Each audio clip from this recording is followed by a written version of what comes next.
Hey guys, tonight we're stepping into something ancient, alluring and honestly kind of unhinged. We're not just time travelling, we're plunging into the candlelit underworld of ancient Greek sex rituals. Yeah, you read that right.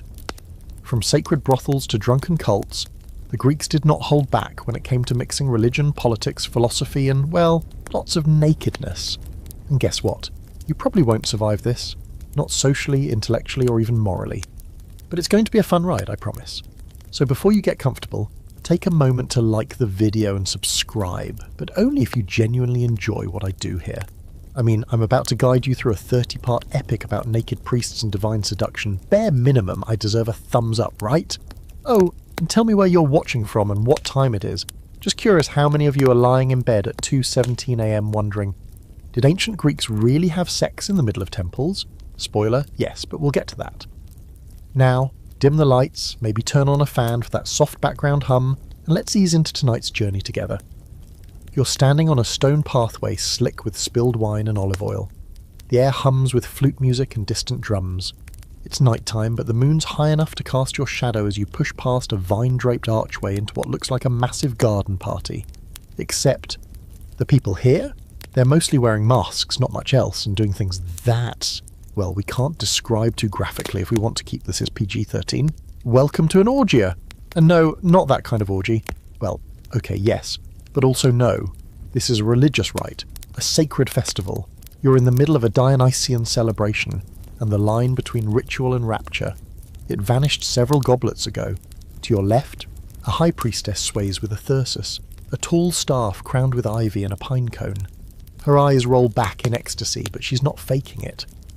These ceremonies are designed to induce something called ecstasis, a divine out-of-body state where boundaries blur between mortal and God, self and other.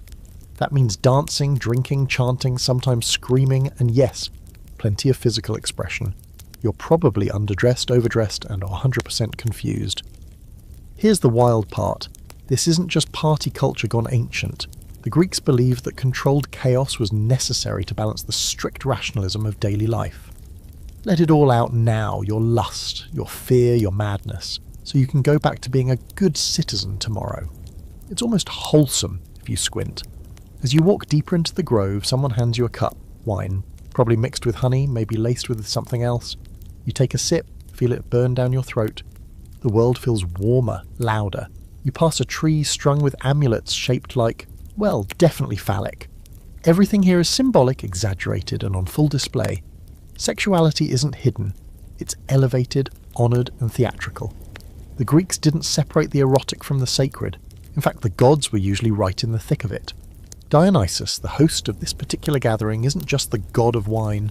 He's the patron of theatre, madness, ecstasy and breaking social rules. In his honour, worshippers perform the orgia, secretive night rituals outside the city. Only initiates allowed. And if you're caught gossiping about what happened here, well, historically you could be executed, so let's keep it between us. One historical account comes from Euripides' Bacchae, where women abandon their homes, flee to the mountains, and, under the influence of Dionysus, rip animals limb from limb in a divine frenzy. Not exactly the girls' night out you imagined, huh? But there's debate among scholars whether this is literal or metaphorical. Was it a real rite? Or a warning parable about the dangers of unrestrained female power?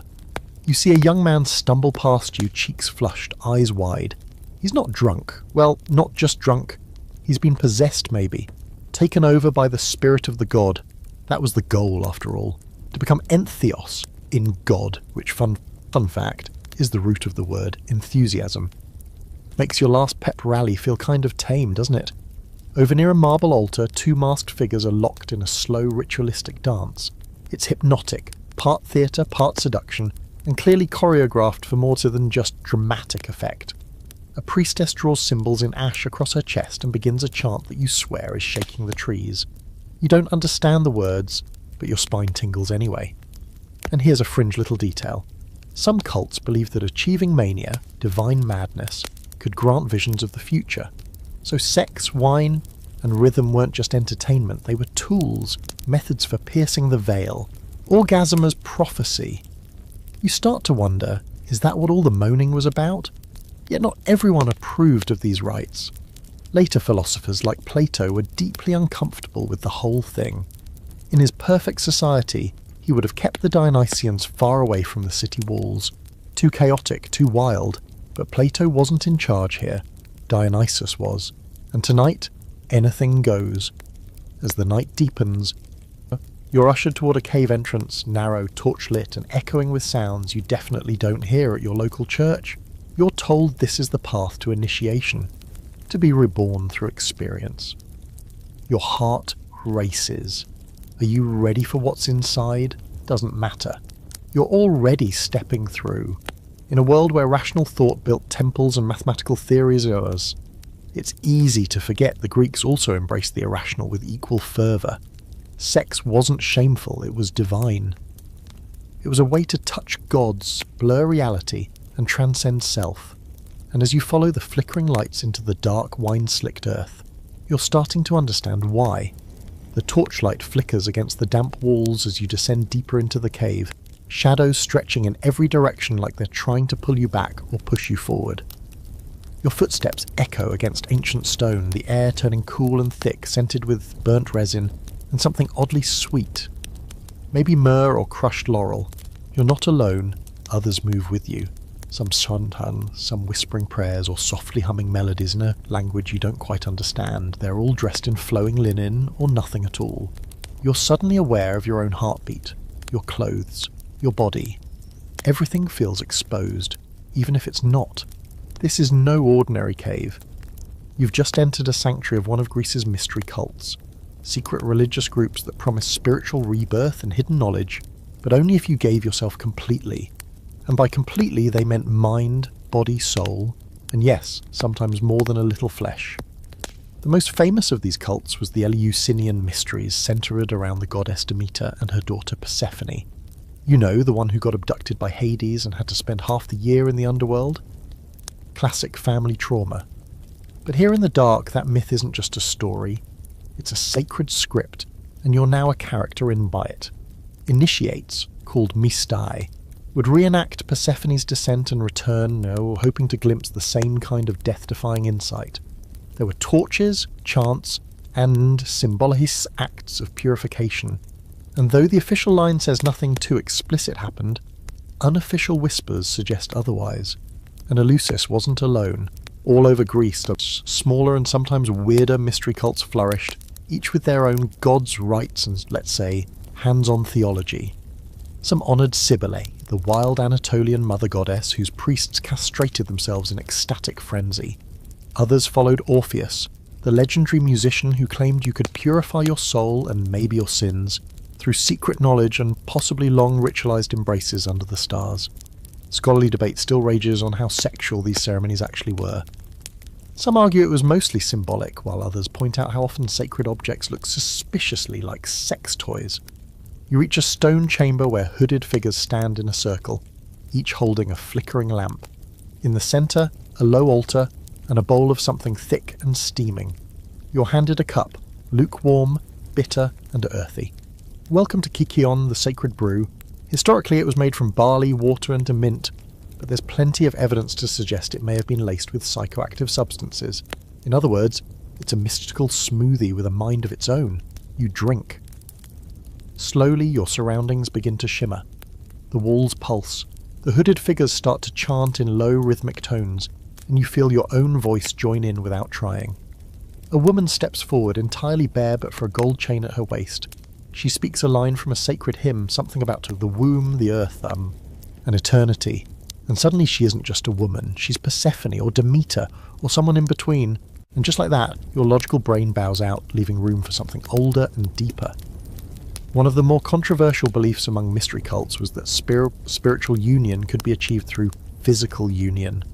A ritual embrace between initiates, or even between devotee and priestess, could mimic the act of divine creation. To be clear, not every mystery cult did this. Some were strict ascetics, rejecting sex and wine entirely, but others believed that climax was a kind of mini-death, a moment where the soul slipped loose and brushed the edge of the infinite. You move forward, half floating, half hypnotized. You're drawn into a dance, not fast, not frantic, but ritualistic. Every movement choreographed, every touch deliberate. This isn't casual affection, it's sacrament, a reenactment of the union between heaven and earth, of gods descending and mortals rising. Around you, the walls seem to melt into stars. Quirky fact, some of these mystery rites included actors playing gods who during the final ceremonies revealed the sacred truth to initiates, often in the form of a giant veiled phallus or womb. Literal symbols of creation, sure, but also deeply human reminders of where we all come from. The ancients weren't shy about such imagery. If anything, they saw our discomfort as a symptom of being too far removed from nature, from divinity, from truth. There's a reason these cults stayed underground, both literally and politically. The secrecy was strict. Breaking it wasn't just frowned upon, it was dangerous. One guy, a playwright named Aeschylus, was accused of revealing Eleusinian secrets in a public play. He only escaped punishment by swearing he hadn't actually been initiated. Probably a good move. Others weren't so lucky. You blink and suddenly you're back in the torchlit corridor. Your head is spinning, your heart calm but alert. Something has shifted. You're not the same person who entered the cave. Whether it was the Kikian, the chant, the touch, or the mystery itself, you feel expanded. Not enlightened exactly, but softened around the edges, open. As you climb back up into the night air, the stars overhead seem sharper, more present. The grove is quieter now. The wine-soaked revelry has faded into a slow, murmuring hum. People rest against trees or lie curled beside fire pits. You find a quiet place to sit, not far from the stone entrance, and let your mind drift. Was this real? Were the gods present? Or was it all a deeply theatrical illusion, engineered to stir up primal awe? Scholars can't agree. Some say the mystery rites were just elaborate plays with religious branding. Others insist they offered genuine psychological transformation, maybe even early forms of therapy. One thing's for sure, no one walked away unaffected. You stare at the flickering flames and try to hold on to what you felt in the cave, the rhythm, the heat, the total surrender. Tomorrow you'll be back in the rational daylight nodding along to philosophers and paying taxes. But tonight, you've glimpsed something older than language, something that vibrates in the body, not just the mind. You lie back, close your eyes, and hear the last chant of the night echo in your memory. It's in a language you don't understand, but you get the meaning anyway. You wake with dirt in your hair, the smell of smoke still clinging to your clothes, and a subtle soreness in your legs that reminds you, last night wasn't a dream. The cave, the chants, the ritual embrace, yeah, that all happened. Or at least something did. But now it's morning and the world feels flatter somehow, too clean, like you've been popped out of a divine fever dream and dumped back into a city that expects you to keep your tunic on. Athens looms ahead of you now, white marble gleaming in the sunlight, orderly columns rising like ribs out of the land. But don't be fooled by all the statues and math. Beneath that shining exterior lies a city that loves chaos almost as much as order. And no one embodies that contradiction better than Dionysus. You wander toward the theatre district, and it hits you. This is his turf. The god of madness, wine, and unfiltered feeling is also the god of drama, of masks, of letting yourself be someone else for a night, or for a season. And right now, the city's gearing up for the Dionysia, a multi-day festival that starts with sacrifices and ends with full-on emotional combustion. You follow a trail of flower petals and goat droppings, we'll get to that, and find yourself at the edge of the theatre of Dionysus. The crowd is already forming. Nobles and peasants alike pouring in. The lines blur here. For Dionysus, everyone's welcome, if you can handle him. Someone hands you a mask, one of those exaggerated ones with the wide-open mouth and arched brows. Tragedy or comedy? Hard to tell. You slip it on and instantly you don't feel like yourself anymore. Back in the day, putting on a mask wasn't just for performance. It was an act of surrender, of transformation. You weren't pretending, you were channeling. The actors weren't playing roles. They were vessels for something sacred, something strange. And in this festival, everyone was part of the show. As the sun rises higher, the ritual begins. First, a goat is sacrificed, hence the droppings, and its blood is offered to the god. You flinch as the animal is led forward, but the crowd is solemn, even reverent. This isn't cruelty, it's currency, blood for blessing, flesh for revelation. The performances that follow are intense, not just a play, but an emotional exorcism. The themes are heavy. Murder, Revenge, forbidden desire. One tragedy features a queen who unknowingly marries her son. Another, a king who tears out his eyes when he discovers the truth. You're probably thinking, where's the sex ritual? But it's all connected. Dionysus isn't just about wine and party hats. He's about what happens when you let go, of logic, of inhibition, of the social masks we wear, and that includes sexual boundaries. You'll see it in the plays. Husbands seducing strangers disguised as gods, women driven to madness by divine lust, incest, adultery, gender swaps. It's all there, raw and unapologetic. And the audience, they eat it up. Not because they're perverts, well, maybe a little, but because these stories hold power. They name the things people are too scared to speak aloud. One particularly haunting myth comes up again and again in the Dionysian festivals, the story of Pentheus. He's a straight-laced king who tries to shut down Dionysus's cult. No drinking, no dancing, no wild women running through the hills. Big mistake. Dionysus lures him out of the city disguised as a woman, drives him into the woods, and surprise, Pentheus ends up torn apart by his own mother, who's so deep in her trance she thinks he's a lion. Real family-friendly stuff. But there's a deeper layer. Pentheus didn't just oppose Dionysus. He repressed the part of himself that wanted to join the revels, the part that was curious, maybe even aroused by what he saw. So the god punished him, not for his fear, but for his denial. Modern scholars can't agree on what to make of all this. Was the Pentheus myth a warning against denying your shadow self? A coded critique of sexual repression? Or just a good old-fashioned bloodbath with a moral twist? Some even argue that Dionysus represents a kind of gender-fluid divine energy, crossing boundaries not just of sanity, but of identity.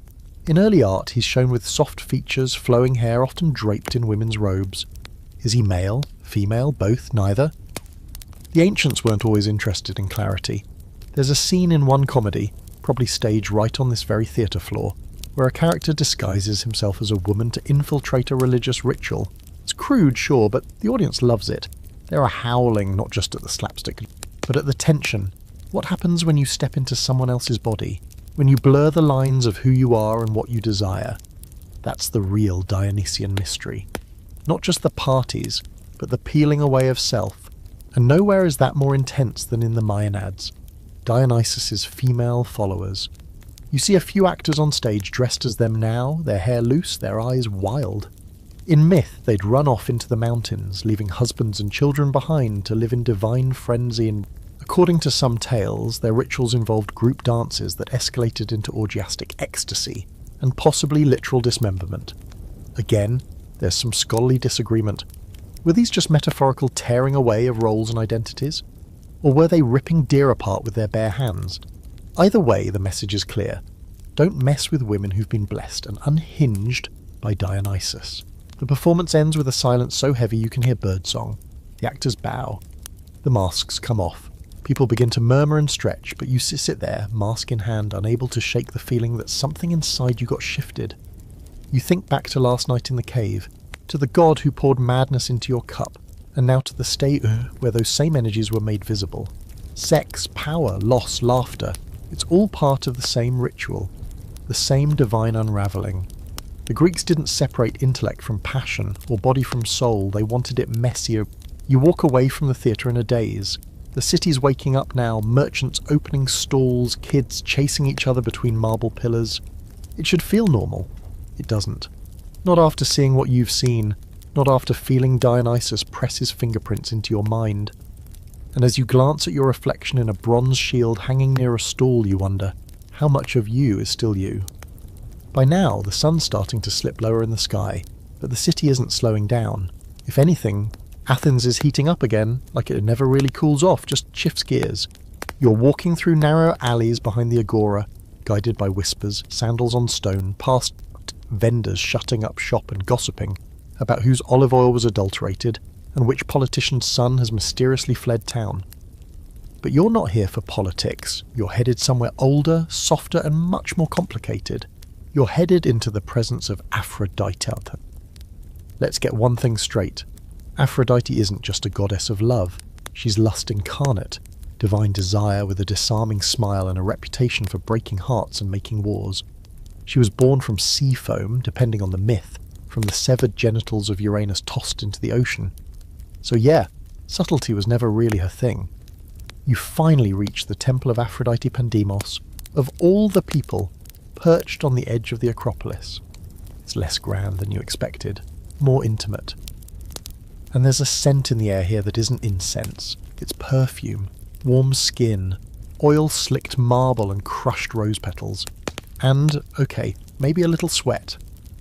Outside the temple, young women lounge under a vine-covered awning, laughing softly and exchanging coins with passing men and women. Their robes are dyed brighter than average, saffron yellows, deep purples, and their eyes follow you as you approach. Some nod, one smiles. There's no shame here, no need for it, because here, sex is not a transaction of sin, it's a sacred offering. A ritual act of honouring beauty, fertility, and the ache that keeps humans restless. Inside the temple, it's cooler, shadowy. Statues of the goddess line the inner walls, nude, of course, but always with a twist. A hand lifted to her breast, or caught mid-smile, or stepping delicately out of the water. Every inch is calculated to inspire longing. You feel it tug at you, even though she's stone. That's Aphrodite's whole thing.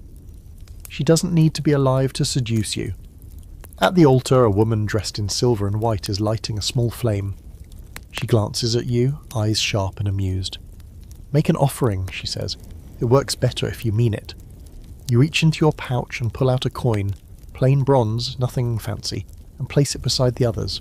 Around you, soft music begins to play. A lyre, barely audible, strumming something slow and looping. Now here's the hot debate. Were these temple women priestesses? Courtesans, sex workers?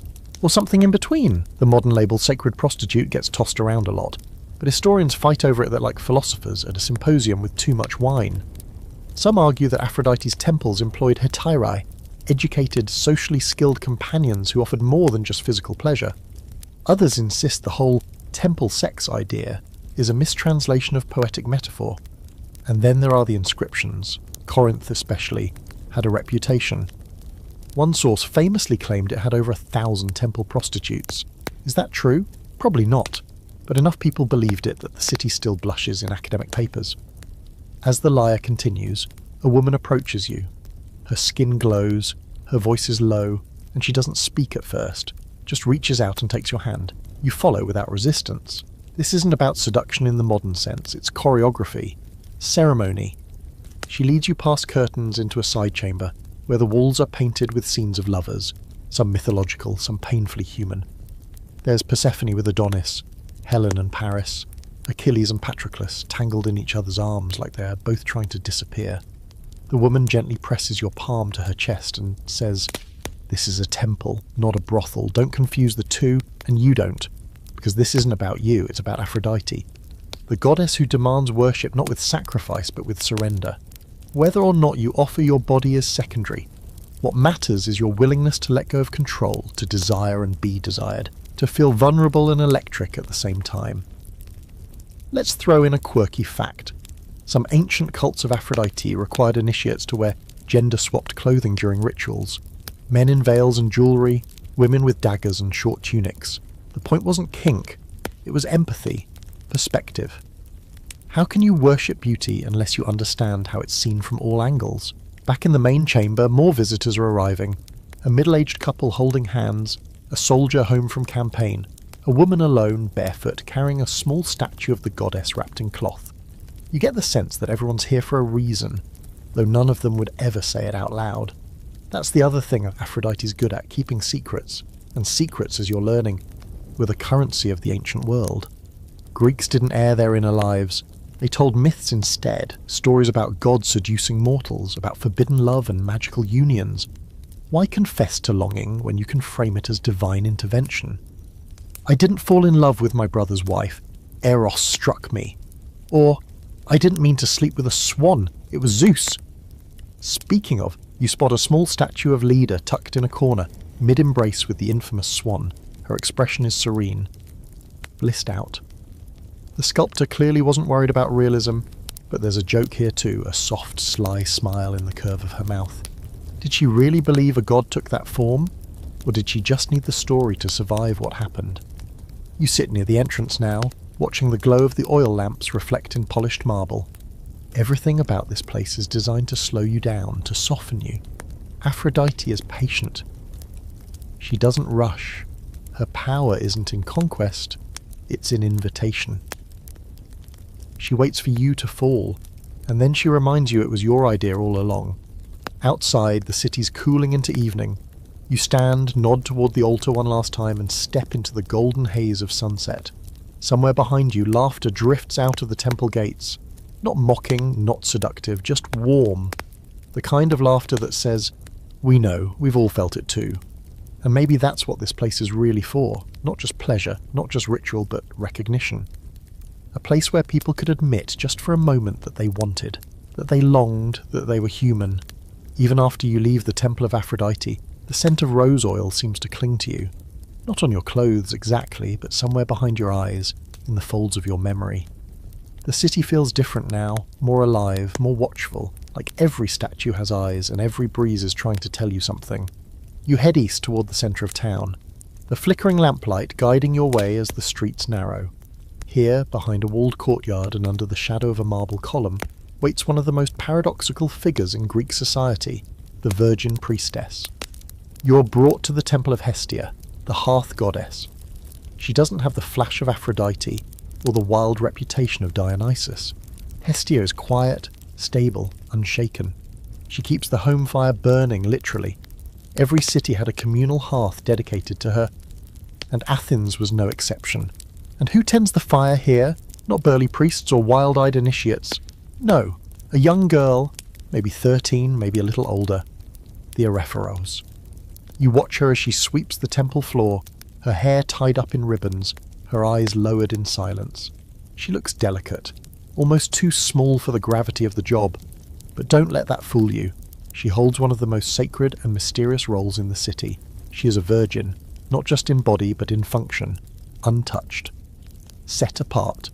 She doesn't belong to her father anymore, nor her future husband. She belongs to the gods. Now here's where it gets strange. Every year, 2 girls were chosen from noble families to serve as Araphoroi. Their duties were mostly symbolic, tending the temple, participating in ceremonies, helping with weaving the sacred robe for Athena.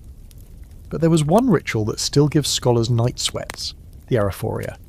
In the dead of night, these girls would carry unknown objects, some say sacred, some say shameful, down a secret passage beneath the Acropolis. They weren't allowed to look inside the containers they carried. They weren't told what they held. They just walked, barefoot and silent, into the earth. You're standing now at the top of that ancient stairway, looking down into darkness. The same tunnel those girls used thousands of years ago. No one knows for sure what was in the boxes. Some suggest phallic idols. Others whisper about symbolic wombs, miscarried fetuses, or even secret offerings to underworld deities. It was meant to be unspeakable, which naturally makes everyone want to talk about it. There's a debate, of course there is, about whether this was a symbolic rite of passage, a death and rebirth metaphor. Or was it something much more visceral? Was it tied to fertility, to sexuality, to a girl's looming transition into womanhood? Or was it simply a weird form of civic obedience training? Carry the sacred box, don't ask questions, and grow up a good Athenian wife. But that's just the start. You follow the girl into a quieter chamber at the back of the temple, where a tiny, flickering hearth burns. This fire has been maintained for generations, passed like a relay torch from one young priestess to the next. And with it, the unspoken expectations, purity, restraint, service. The irony, of course, is that while these girls were being ritually sequestered for their innocence, the entire city was wrapped in mythologies full of divine seduction and mortal compromise. Virginity was a sacred state, but only until it wasn't. It was treasured, yes, but also temporary. Even the goddess Athena, supposed paragon of chastity, was surrounded by stories involving peeping gods, accidental arousals, and tragic punishments. Look up the story of Tiresias sometime. He walked in on Athena bathing, and she blinded him for it. The penalty for seeing too much? Permanent darkness. But she did give him the gift of prophecy, so, fair trade. You glance again at the priestess. She's lighting the evening incense now, face bathed in soft glow. There's a sadness to it, maybe. Or maybe it's just the weight of knowing everyone's watching. These girls couldn't be touched, couldn't speak too freely, couldn't laugh too loudly. Their virtue was both armour and cage. And yet, they held power, subtle, strange power. in a society that usually shut women out of politics, economics, and philosophy. Here were young girls at the heart of the city's spiritual life. They carried the keys to its rituals. They whispered prayers on behalf of an entire population. Their voices, soft though they were, spoke directly to the divine. Quirky fact: there was a statue near the entrance of the temple called the Herm of Hestia. Most herms were, well, graphic, as in giant carved phalluses mounted on street corners to ward off bad luck. But Hestia's Herm? No genitals. Just a serene face and a pedestal. It was a physical contradiction, public virility for the hearth goddess who demanded silence and restraint. And yet somehow both coexisted. Just like the priestesses and the courtesans, the ordure and the fasting, the sacred box and the forbidden gaze. Ancient Greece didn't shy away from contradiction. It danced in it. As the fire in the hearth burns low, the young priestess begins her final prayer of the day. You can't hear the words, but the tone is reverent. Practiced. She doesn't look up, doesn't even seem to notice you. And for a moment that feels right. You are the observer here. She is the vessel. And the ritual, whether or not you understand it, continues, like it always has. You leave the temple in silence, stepping back into the city where everything seems louder now. Footsteps, laughter, dogs barking somewhere down the alley. The marble streets shimmer under the moonlight. You pass a group of boys kicking a ball made from tied-up rags. One of them glances at you and says, "Did you see the fire girl?" You nod, not quite sure how to answer. As you head back toward your quarters, one question follows you like a whisper. What was in the box? You don't sleep much that night. Something about that silent priestess, the mystery box, and the underground stairway keeps looping in your head like a dream you half remember. And when you do finally drift off, it's to the sound of distant flute music and the echo of footsteps in marble corridors. Morning arrives too quickly. With a sky smeared orange and gold and the smell of baking bread drifting through your window. But today, you're heading somewhere far less sacred, at least at first glance. You make your way down a hill toward a wide tiled courtyard where men are already gathering in clusters, lounging on low couches, laughing too loudly for the hour, sipping watered wine out of shallow bowls. Welcome to the symposium. You're not here as a servant or a philosopher or even a full citizen. You're just observing. But even as a ghost at the feast, you're about to witness something equal parts brilliant, bizarre, and deeply uncomfortable. First thing you notice, it's all men. Women, if present, are entertainers. Flute girls, dancers, or the occasional courtesan, but never full participants. This is a male world. Part frat house, part TED Talk, part therapy session, and part something else entirely. The host greets everyone with exaggerated hospitality. He's wearing a garland of ivy and already slurring his words. Tonight, he proclaims, we drink for Dionysus, speak for wisdom, and celebrate beauty. A murmur of approval goes around the room. You take a spot near the edge, next to a painted column, and try to look invisible. The wine is served first, cut with water because drinking it straight is barbaric apparently. That doesn't stop anyone from getting wrecked by the third round.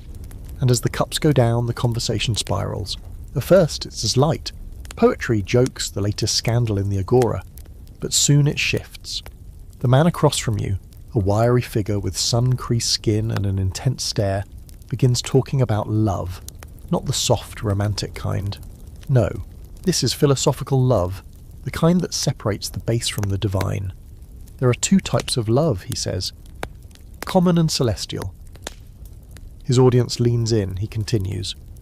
Common love is of the body, a physical hunger. But celestial love, that is of the soul. And it exists only between men. A few heads nod. A younger man, barely out of his teens, grins and sips his wine. Here it is, laid bare, pederasty, the complicated, controversial, and deeply embedded social structure that links mentorship with desire. Older men, known as erastai, would court adolescent boys, eromenoi, with gifts, poetry, and yes, often physical intimacy. This wasn't considered taboo, it was expected, even encouraged among the upper classes. The goal, at least in theory, wasn't just seduction, it was education, shaping the boy into a virtuous citizen, forming his soul. The room buzzes with variations on this theme. One man recites verses from Sappho, delicate, aching leans about longing and loss. Another interrupts with a crude joke about wrestlers and olive oil. Everyone laughs. The two extremes are always close here. Beauty and base instinct, sacred and scandalous. You can't help noticing that the celestial love speeches often come from the older, heavier men, with suspiciously clingy protégés reclining nearby. Quirky detail, there was actually a legal age for an Eromenos to accept gifts. If a boy accepted a rooster, a traditional courtship gift, before puberty, it was considered shameful. That's right, a literal rooster. Part symbol, part breakfast, maybe? You're not sure what's worse, the awkwardness of the gift or the fact that everyone knew what it meant. A bearded man in a blue Hermatian leans forward, raising his voice over the chatter. Let's not pretend, he says, that this is just about virtue. We desire the youth because they are beautiful, because they are radiant. The gods themselves took boys as lovers, and now we're off to the myth races. Someone brings up Ganymede, the stunning mortal boy Zeus abducted and brought to Olympus to serve as cupbearer and, well, companion. That's the version cleaned up for school children. The older men grin knowingly. Even the gods, it seems, couldn't resist the pull of young flesh. But not everyone here is buying the poetry. One man, younger than the rest, shifts uncomfortably. He finally speaks. Shouldn't love be between equals, he asks? Not teacher and student, not hunter and prey. The room hushes. He's poking at something delicate, dangerous even, but it's a fair question, and one that modern scholars still debate. Was pederasty a form of grooming, wrapped in the language of virtue? Or was it genuinely educational, albeit framed by different moral standards? Plato had thoughts. Oh boy, did he have thoughts! In the Symposium he presents love as a ladder. At the bottom, physical attraction. At the top, pure contemplation of beauty itself. Ideally, the lover would help the beloved climb that ladder, leaving lust behind for wisdom, but as with all the ladders, some people lingered at the bottom, or never climbed at all. And the Athenians, they built entire social rituals around this dynamic. Love letters carved into gymnasium walls, names whispered during training. Older men would compose songs for their favourites, carefully avoiding anything too obvious. But not really. Everyone knew what was happening. You shift in your seat as the symposium winds down. A few of the men are asleep now, mouths open, heads tilted back. One is singing softly to himself about a boy's hair. Someone else has taken off his sandals and is giving foot massages to whoever will let him. It's equal parts charming and deeply weird. Before you leave, you step out into the courtyard to clear your head. The air is cooler now, the sky darkening. You think about what you've seen and what you haven't. About how love can be worshipped, exploited, redefined and misunderstood, all at the same time. Ancient Greece didn't just allow for contradictions, it seemed to thrive on them. And the Symposium? It wasn't just about sex or drinking, it was about questions that still haunt us. What is love? Who gets to define it? And how do we draw the line between guidance and control, between intimacy and imbalance? You look back at the doorway, where the sound of laughter still echoes. Then you turn, walking into the quiet night with the uneasy knowledge that the past doesn't feel as far away as you thought. You wake the next morning with the sound of sandals scraping across gravel outside your window and the faint tang of stale wine in the back of your throat. The memories of last night's symposium still linger. Philosophers, flirtations, and far too many men quoting Plato with wine-stained lips. But today, your path veers from the airy salons of Athens to a place where the ideals of love and mentorship take on a harder, more brutal edge. You're heading to Sparta. It's a long, dusty road out of the intellectual capital and into the stripped-down austerity of the Peloponnesian hills. The landscape changes quickly. Fewer olive groves, more rocky outcroppings, and fields that seem too stubborn to grow anything soft. Everything in Sparta is harder. The houses are plainer, the streets quieter, the people leaner. Even the air feels denser somehow, like it's been holding its breath for centuries. You pass through the city gates without fanfare. No towering marble statues here. No lyrical inscriptions about the gods.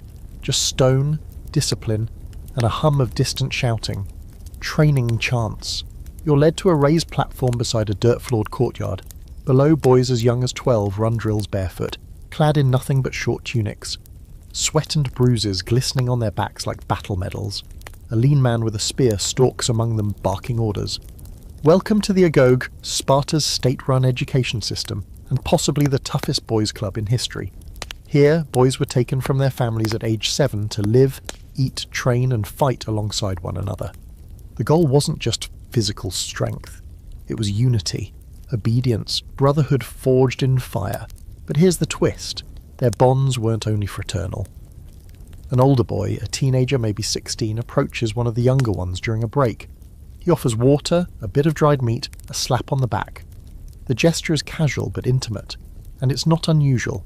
This was part of the Spartan system. Older boys were encouraged, sometimes required, to take on a younger Eromenos. Unlike in Athens, where pederastic relationships were draped in poetry and negotiation, Sparta made it straightforward. A mentor-protégé bond, cemented through training, trust, and sometimes physical intimacy. One historical account suggests that a Spartan boy who rejected such a bond without a noble reason could be seen as arrogant. That's right, refusing your potential lover could make you look like the problem. Accepting, on the other hand, was framed as honourable, as a sign you were willing to learn, to bond, to grow into a warrior among men. You watch as the pairs move together in a drill, their footwork synchronised, their breaths matched, like twin flames. There's no open affection, no soft words or lingering glances, but there's a closeness, a tension that's impossible to ignore. The scholarly debate around this is fierce. Some argue that the relationships were chaste, based purely on admiration and loyalty. Others, less idealistic, point to Spartan law and culture that openly acknowledged and even institutionalised same-sex relationships. The truth? Probably somewhere messy in between. The Spartans didn't do sentimentality, but they understood the battlefield value of loyalty sharpened by desire, and desire was never far from the surface. One quirky but telling fact: Spartan brides often shaved their heads and dressed like boys on their wedding nights. The implication? That their new husbands were easing into heterosexual relationships after years of more familiar male-centered intimacy. Some scholars brush this off as symbolic gender blending. Others call it what it probably was, a ritualized way to bridge the gap between a man's past and his sanctioned future. You're taken next to a smaller training yard, quieter, where a handful of the older boys spar with wooden swords. One of them, tall and scarred, locks eyes with another mid-match. The younger boy falters just for a second, and the older one grins, just enough to show that their connection goes beyond combat. They circle each other like planets drawn into inevitable orbit. A grizzled overseer notices your lingering gaze and gives a knowing nod. It makes them fight harder, he mutters, makes them bleed for each other, win for each other. His tone isn't mocking, it's proud. To him, this isn't deviance, it's strategy. The idea was simple. Soldiers who loved one another, who shared more than drills and meals, would protect each other with a fierceness unmatched by obligation alone. The bond wasn't weakness, it was armour. And yet there's a discomfort in it too. These boys didn't have much of a choice. The state shaped their minds, their bodies, their affections. What looked like love might also be pressure. What looked like devotion might be survival. No one dared speak against it. That would be soft. And softness? Unforgivable in Sparta. Later, you sit by the Eurotas River, watching as the young trainees wash the dust and sweat from their skin. The water's cold, but they don't flinch. A few wrestle in the shallows, laughter echoing off the stones. You notice again the closeness, the way they touch without hesitation, lean against one another without thinking. You think back to Athens. There, pederasty was wrapped in riddles and rhetoric, dressed up as a noble path to wisdom. In Sparta, it's just one more weapon, stripped of poetry, stripped of ambiguity. If it makes warriors better, it's justified. There's a sort of brutal elegance to it. Society that says, if you must love, let it make you stronger. No apologies, no moral gymnastics. Just unity in the face of annihilation. But still, you wonder, what happens when the war ends, when the swords are sheathed and the drills go quiet? Do these boys still find one another in the dark? Or do they cast off their old affections like broken shields and step into arranged marriages, pretending they never needed more? You watch as the sun sets behind the hills, painting the landscape blood orange. The boys climb out of the river and head back toward camp, muscles gleaming, laughter fading. You stay seated, thinking about how desire, when woven into power, becomes almost invisible, hidden in training, in duty, in culture so thick no one questions the pattern. And yet under the surface the questions remain, unchanged, unanswered. Was it love? Was it exploitation? Was it survival? Or was it something the ancients understood better than we dare admit? By now you've seen Athens in its wine-soaked wisdom, and Sparta in its sunburned severity. You've watched men cry over philosophy and boys bleed over loyalty, and still you haven't hit bottom, not even close. Because for all the political games and gendered rituals, there's another thread in the Greek imagination that winds tighter the more you tug. You're about to follow that thread out of the cities, beyond the hearths and the forums, and into the woods, into the myths, into the wild, dangerous territory of the Amazons. No, not the river, not the online retail empire. The Amazons, those half-real, half-imagined warrior women who haunted Greek nightmares and erotic fantasies in equal measure.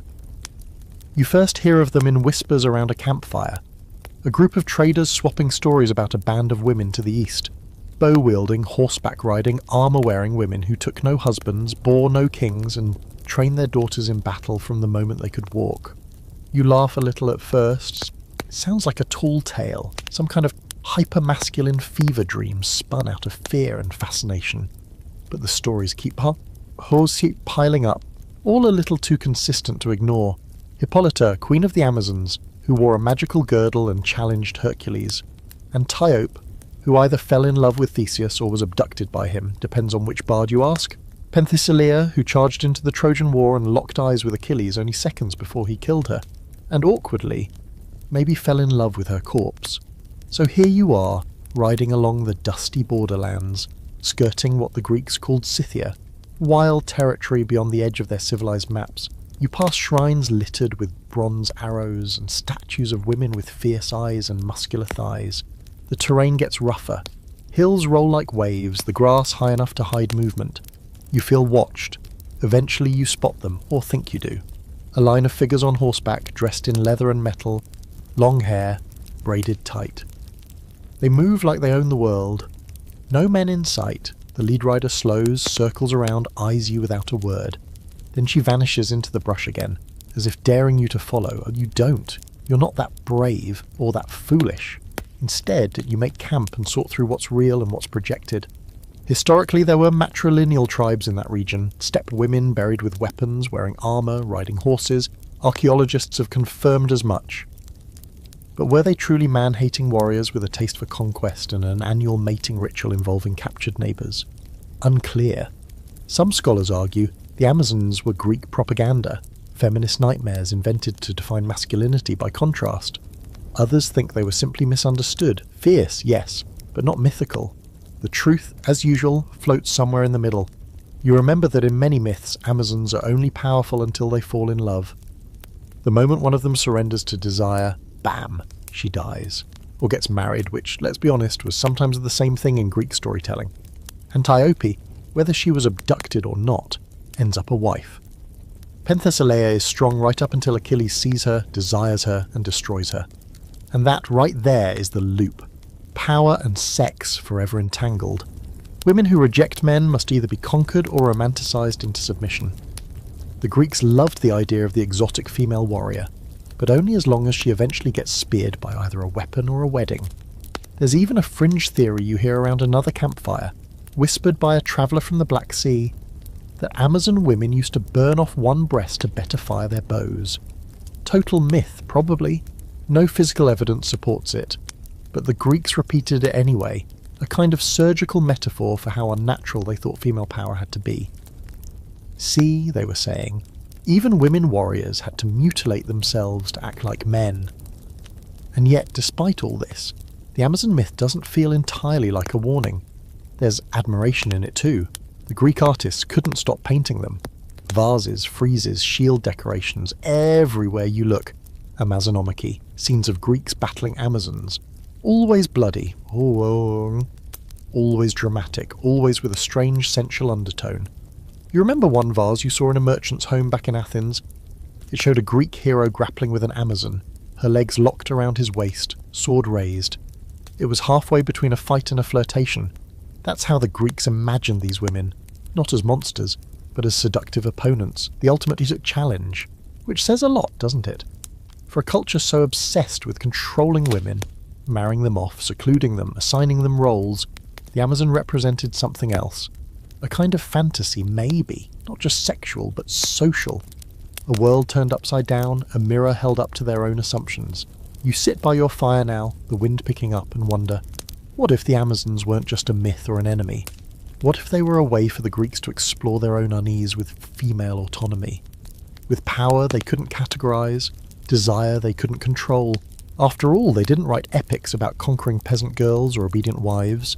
No, the unforgettable ones, the ones who lived in their imaginations for centuries, were the rule breakers, the bow wielders, the horse riders, the ones who dared to live outside the city walls and said, "We don't need your laws, your gods, or your marriages." And maybe that's why they had to die in the end, because the Greeks needed their women powerful, but only as long as they were defeated. As the fire crackles and the night deepens, you stare into the darkness and half expect to see eyes watching from the hills. Not gods, not ghosts, just women who refuse to stay inside the myth they were written into. You shift on your blanket, unsure whether you feel inspired or haunted, possibly both. By now, you've grown used to being surprised. Nothing in ancient Greece is ever exactly what it first seems. Gods disguise themselves, rituals masquerade as parties, and philosophy always comes with a side of flirtation. But just when you think you've wrapped your head around the weirdness, you find yourself in a new kind of chaos, one that's loud, hairy, and permanently aroused. You're deep in the countryside now, past even the Amazon-haunted hills, wandering toward the edge of civilization where the marble columns give way to mossy stone and ivy-thick ruins. This is where the myths don't just live, they party. Welcome to the wild world of satyrs and nymphs, the OG woodland sex fiends of the ancient imagination. The first one you see nearly makes you fall backward into a tree. He's half man, half goat, buck-legged and grinning with teeth too white for someone who's probably never heard of dentistry. He's also fully nude, which doesn't seem to bother him at all. You're about to ask if he needs help when you realise he's not in distress. He's in celebration. He twirls a wineskin over his head and howls toward the sky, and then, from behind the trees, a whole swarm of satyrs come crashing into view. Some are dancing, some are wrestling. One is definitely trying to proposition a tree. They're clumsy, loud, and clearly intoxicated. But they're not monsters. They're more like your friend's chaotic cousin who shows up uninvited to every family reunion, drinks half the punch bowl and somehow leaves with someone's number and no shoes. Now, satyrs were everywhere in Greek myth. They followed Dionysus, of course. He collected weirdos like a frat house collects beer cans. But satyrs weren't exactly gods. They were more like personified urges, not evil but unfiltered. If Dionysus was the god of letting go, satyrs were what you became when you really let go. They had one thing on their mind, and it wasn't philosophy. Or maybe it was, but a very specific branch of philosophy involving thighs and riverbanks. You follow them quietly as they tumble toward a clearing where a group of nymphs lounge by a stream. Now nymphs, unlike satyrs, have a certain elegance. They shimmer in the sunlight, barefoot and draped in sheer fabrics that leave just enough to the imagination. They are beautiful, yes, but also untouchable, ethereal. Some are laughing at the satyrs, others are ignoring them entirely, and at least one looks like she could drown a man just by sighing too hard in his direction. This dynamic, satyrs chasing, nymphs fleeing, was common in Greek art, and at first glance it's uncomfortable. The satyrs are always pursuing, or their arousal often quite literally carved into stone. The nymphs are always running, hiding, or occasionally turning into trees or springs to escape. That's right, transforming into actual geological features to avoid being caught. Which might sound ridiculous until you realise it was probably the only permanent solution they had. It's here that you see a mural etched into a nearby cave wall, probably centuries old. It shows a satyr in mid-chase, reaching for a nymph whose hair is already becoming branches. Her face is serene, his is desperate, and you can't help but wonder, was this supposed to be erotic or tragic, or both? Now, satyrs weren't just visual gags. They were stand-ins for what the Greeks feared inside themselves. Raw, chaotic lust. The kind that doesn't ask. The kind that doesn't think. In plays, especially satyr plays, the raunchy, comedic interludes performed after tragic trilogies, these goat men would pop in to ruin everything. They'd turn solemn stories into farces. Imagine ending a Shakespearean tragedy only to have a pantsless creature with a flute show up, and start twerking, and the Greeks loved it. But it wasn't just laughs, it was catharsis. Satyr plays let audiences purge their darker impulses in a safe, ridiculous space. You could laugh at the fool chasing the nymph, but you also saw yourself in him. The part of you that wanted, even when you shouldn't, the part that desired, even when it was ridiculous. Satyrs were the reminder that you're still an animal, no matter how many temples you build. Meanwhile, the nymphs, despite being constantly chased, weren't exactly passive. Some, like Echo, used their voices to tease or mock. Others lured men into forests and never let them out again. They weren't just pretty faces waiting to be caught, they were symbols of the wild itself, unpredictable, shifting, alluring, sometimes deadly. One nymph you hear about tonight is Callisto, a companion of Artemis sworn to chastity, until Zeus, dressed as Artemis, yes, cross-dressing again, seduced her. When she became pregnant, she was cast out and later transformed into a bear. Eventually she's set among the stars as the constellation Ursa Major, which is a poetic ending, sure, but also she got tricked, abandoned and turned into wildlife, all because a god couldn't keep it in his tunic. This brings you to a crucial point that still sparks debate. Were these stories cautionary tales? Male fantasies? Metaphors for desire's volatility? Or some blend of all three? Some scholars argue that the satyr-nymph dynamic reflects real-world tensions between urban control and natural freedom, masculine aggression and feminine mystery. Others think it was just theatre, ancient porn with a moral fig leaf. Either way, you can't unsee what you've seen. You sit now at the edge of the clearing, the satyrs dozing off in a heap, wine-stained and snoring. The nymphs have vanished like mist, maybe into the stream, maybe into the trees. The moon is high overhead, casting silver shadows that flicker like candlelight. And as you close your eyes, you wonder which side of the myth you'd rather be on. The fool chasing a fantasy, or the dream slipping through the branches. You wake to the sound of reeds rustling and the distant bleat of goats, fitting given who you're about to meet. The forest is emptied of satyrs and nymphs, but something stranger still hangs in the air, like leftover incense or a half-whispered secret. There's a new path now, carved between twisted trees and slick with the morning dew. It leads you toward a place where prophecy and pageantry collide, where the divine speaks through human mouths, sometimes wearing heels. You've arrived at the Temple of Apollo at Delphi, sort of. Not the polished, official one tourists gawk at in the sunlight. You're here for something a little more obscure. Off to the side, hidden beneath a canopy of laurels, there's a smaller structure. Less traffic. Fewer inscriptions. But the rumours, much louder. This is where the Oracle lives. But not the Oracle. No, not the Pythia, the high priestess whose breathless trances guide empires. You're here to see the other one. The priest who speaks in riddles, whose robes fall just a little too perfectly, whose voice is as smooth as olive oil, and twice as slippery. You step into the vestibule and instantly feel like you've interrupted something fabulous and mildly illegal. The figure before you turns slowly, silk robes fluttering with the drama of someone who knows you're watching. He's tall, adorned with gold bracelets and black coals smeared around his eyes. His beard is finely trimmed, his lips are painted, and his gender, well, that's the point. You can't quite tell, nor are you supposed to. This is a space where boundaries dissolve like incense in the air. Masculine, feminine, divine, human. It's all just window dressing. Sit, he says, gesturing to a cushion, as I see what your future's been whispering behind your back. You obey, obviously. As he begins his ritual, burning herbs, chanting in a low, sultry voice, you notice a mask hanging behind him. Half man, half woman. It's not just decoration, it's theology. Here's where things get weird, yes, again. While Delphi is famous for its female seers, many of the lesser-known oracles throughout the Greek world were served by male priests who dressed and behaved in ways that, by modern standards, would be considered gender non-conforming. These weren't jokes or side characters, they were spiritual intermediaries, chosen because they were different, because they didn't fit. In fact, many mystery cults prized this in-between state. To be both and neither was to be closer to the divine. The logic was that gods, especially trickster ones like Hermes or Dionysus, didn't play by human rules, so why should their servants? Our oracle here embodies that ambiguity. He refers to himself with whatever pronouns suit the moment. One breath he's a brother, the next a sister. One moment he speaks in riddles, the next in flirtation, and you can't tell whether he's reading your future or just toying with your insecurities. Either way, you're hooked. He offers you a cup, a small, delicate vessel filled with something dark and spicy. You sip. It tastes like clove and honey with a bite that makes your eyes water. Truth hurts, he says with a wink. Then the trance begins.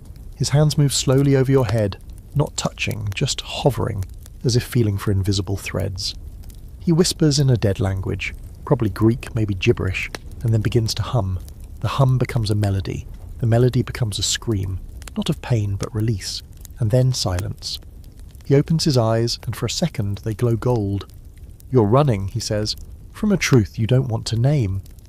You try to protest, but he cuts you off with a finger to your lips. Shh, let's not ruin the moment with denial. And just like that, you're swept back into the flow of Greek ritual, where sexuality and prophecy entwine like vines. This is more than theatre. This is performance as revelation. His body, his voice, his transformation, it's all part of the ritual, not a sideshow. The main event. Scholars still argue about how common these gender-fluid oracles really were. Some point to evidence from Anatolian and Phrygian cults, where priests of Cybele, the Galli, performed ecstatic rituals, sometimes castrating themselves as an offering to the goddess and living as women from that day forward. Others dismiss these accounts as exotic exaggerations. But there's no denying the Greeks believed in liminal figures, those who stood between categories and were therefore closer to gods. One especially quirky record mentions a travelling priest who offered womb blessing rituals and insisted he could grant fertility to men and women alike. Snake oil, maybe, or divine confidence. Either way, he made a living. You ask the oracle his name. He smiles. "What's the point?" he says. "Call me what you wish." They always do. And suddenly, the future feels less like a path and more like a costume rack. You can try on any version of yourself, walk in any direction, be the hero, the lover, the fool, or all three in rotation. As the session ends, he presses something into your hand, a small charm, an eye carved into onyx. For clarity, he says, not accuracy, just clarity. You step back into the daylight, blinking, the forest no longer quite so solid. The leaves shimmer like scales, the path shifts when you're not looking. You feel changed, or maybe you're just reminded of something you've always known, that identity isn't fixed. It's a ritual, a performance, a prophecy still unfolding. Behind you, the oracle sings a soft tune, part lullaby, part dirge. His voice carries on the wind long after you've gone, wrapping around your shoulders like a veil. And maybe, just maybe, he was right. You are running, but now at least you know what from. By now, you're learning not to blink too long in ancient Greece. 1 second, you're sipping wine with bearded philosophers. The next, you're being psychoanalyzed by a gender-bending oracle who may or may not have read your soul like a cheap romance scroll. You step away from Delphi not entirely sure who you are anymore, but that's probably the point. Today, though, your journey takes you even deeper into the divine blender, where gender is less a category and more a fluid, glittering suggestion. You're heading to a shrine not found on many maps. The locals call it the Grove of Both Faces, though the official records prefer to ignore it. Tucked between a river bend and a crumbling hill, it's a quiet place. Serene, no statues with swinging swords or glorious war scenes. Just a few carved stones half swallowed by moss and a single column painted in fading gold, where the figure carved into the side refuses to pick a side or... This is the sacred space of Hermaphroditus, and if you're squinting at the name, yes, it's exactly what it sounds like. The child of Hermes and Aphrodite, born of speed and seduction, of masculine daring and feminine charm. The result? A being so stunning, so divine that mortals didn't quite know what to do with them. And, predictably, neither do modern scholars. You sit in the shade near the altar and run your hand over a worn relief. It shows Hermaphroditus mid-transformation, curves softening, limbs elongating, something rising, something falling. It's delicate and chaotic all at once, like trying to hold smoke in your palms. In the myth, Hermaphroditus is a beautiful youth, bathing alone in a secluded spring. Enter Salmacis, a nymph with zero impulse control and a whole lot of confidence. She sees him, falls instantly in lust, throws herself at him. and when he resists, she prays to the gods to unite them forever. And the gods, being both literal and terrible at boundaries, grant her wish. The two bodies merge into one, not just side by side, but feuted. A single figure, both male and female, permanently entwined. You probably have questions, like, were we supposed to find this beautiful? Tragic? Hilarious? The Greeks, ever the overachievers, seemed to pick all three. One camp saw hermaphroditus as a cautionary tale. Don't bathe alone, don't tempt fate. Definitely don't reject overly forward water spirits. Another camp viewed them as an emblem of harmony, the union of opposites, the perfect balance, a walking yin-yang in a linen tunic. And then there's the fringe theory that hermaphroditus was worshipped not in spite of their duality, but because of it. That certain cults saw in them the embodiment of fertility, transformation, and ultimate truth. The idea that gender, like the gods, refuses to be pinned down. There's even some archaeological backup. You recall an old statuette found in Cyprus. From the front, it's a graceful bare-breasted figure with flowing hair. From the back, unmistakably male. The craftsmanship is stunning, and more importantly, it wasn't hidden. It was found in a domestic shrine displayed openly. Whoever owned it didn't just accept hermaphroditus, they honoured them. Today you watch as a lone pilgrim approaches the altar. They are draped in both a tunic and a shawl, masculine and feminine garments layered like skin. They place a small mirror at the foot of the column, then kneel. No words, just the act. You wonder if they're praying to be changed, or accepted, or simply seen. You walk around the grove and find other offerings, coins with double faces, twin pairs of sandals, one large, one small, arranged like someone left in the middle of a dance. There's even a clay figurine with no distinct features at all, just smooth contours and open arms. You pause at a carved inscription, barely legible in the light. To the one who is both and neither, bless me with what the world fears to name, it hits you harder than expected. Because whether you're in ancient Greece or not, the truth hasn't aged a day. The fear of difference, the power of ambiguity, the need to place every person, every god in a labelled box. And here's Hermaphroditus laughing gently at the idea, wearing every label like an accessory, and none of them like a burden.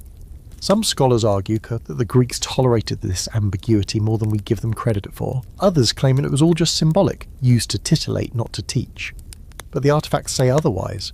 Hermaphroditus shows up in private homes, bathhouses, even on drinking vessels. Not always as a joke, sometimes reverent, sometimes sensual, always present. You sit again under the fading gold column, and a breeze rustles through the trees.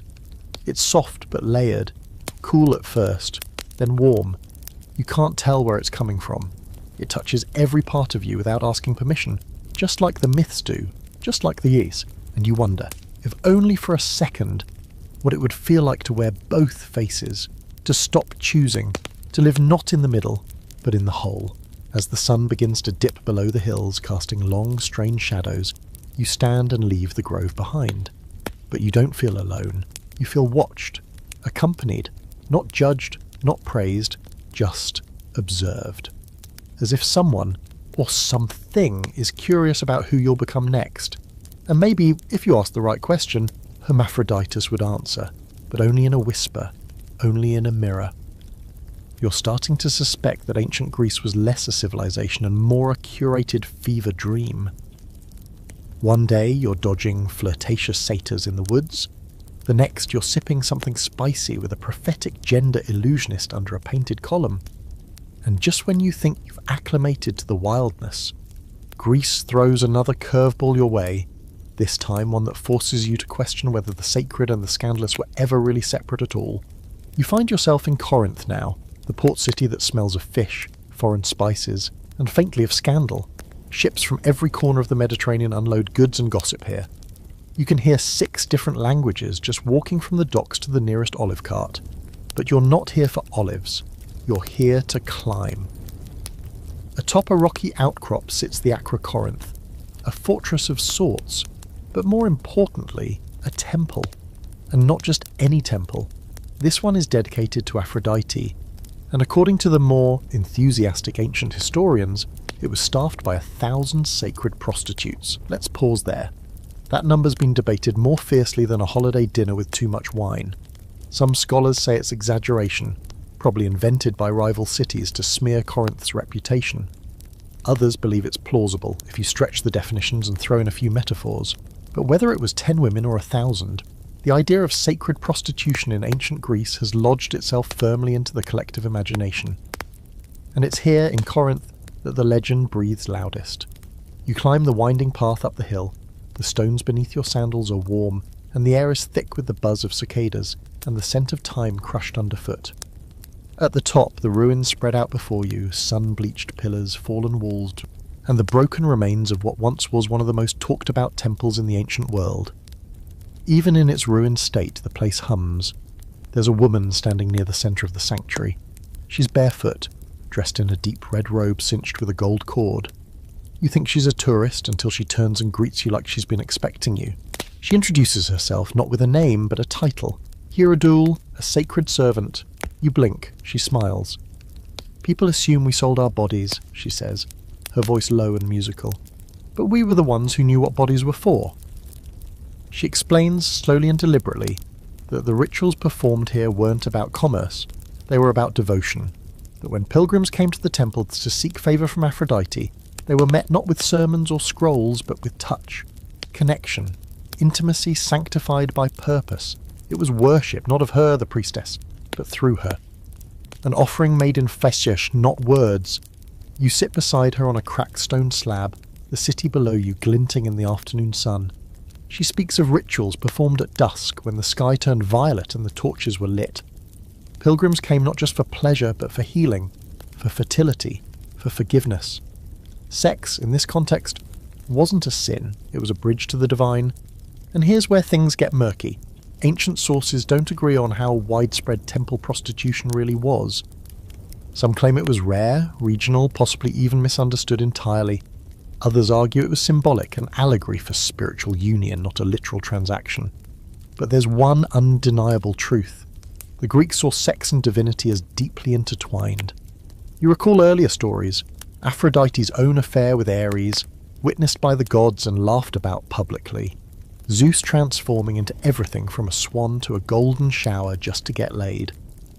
Desire wasn't hidden in shame, it strutted across Olympus in full view, so the idea that someone might offer their body as part of a sacred act.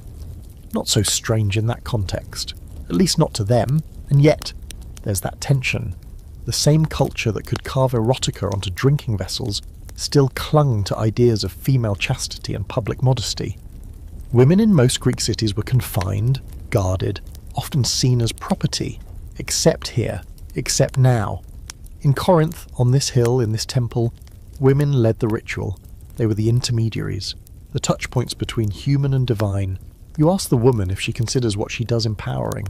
She laughs, a deep belly-shaking laugh that's too rich for the question. It's not about power, she says, it's about presence. You fall into silence after that, listening to the wind slide through the broken columns. Below, the city churns. But up here, time holds still. She hands you a small token before you leave. A carved stone heart, worn smooth by years of handling. Give this to someone, she says.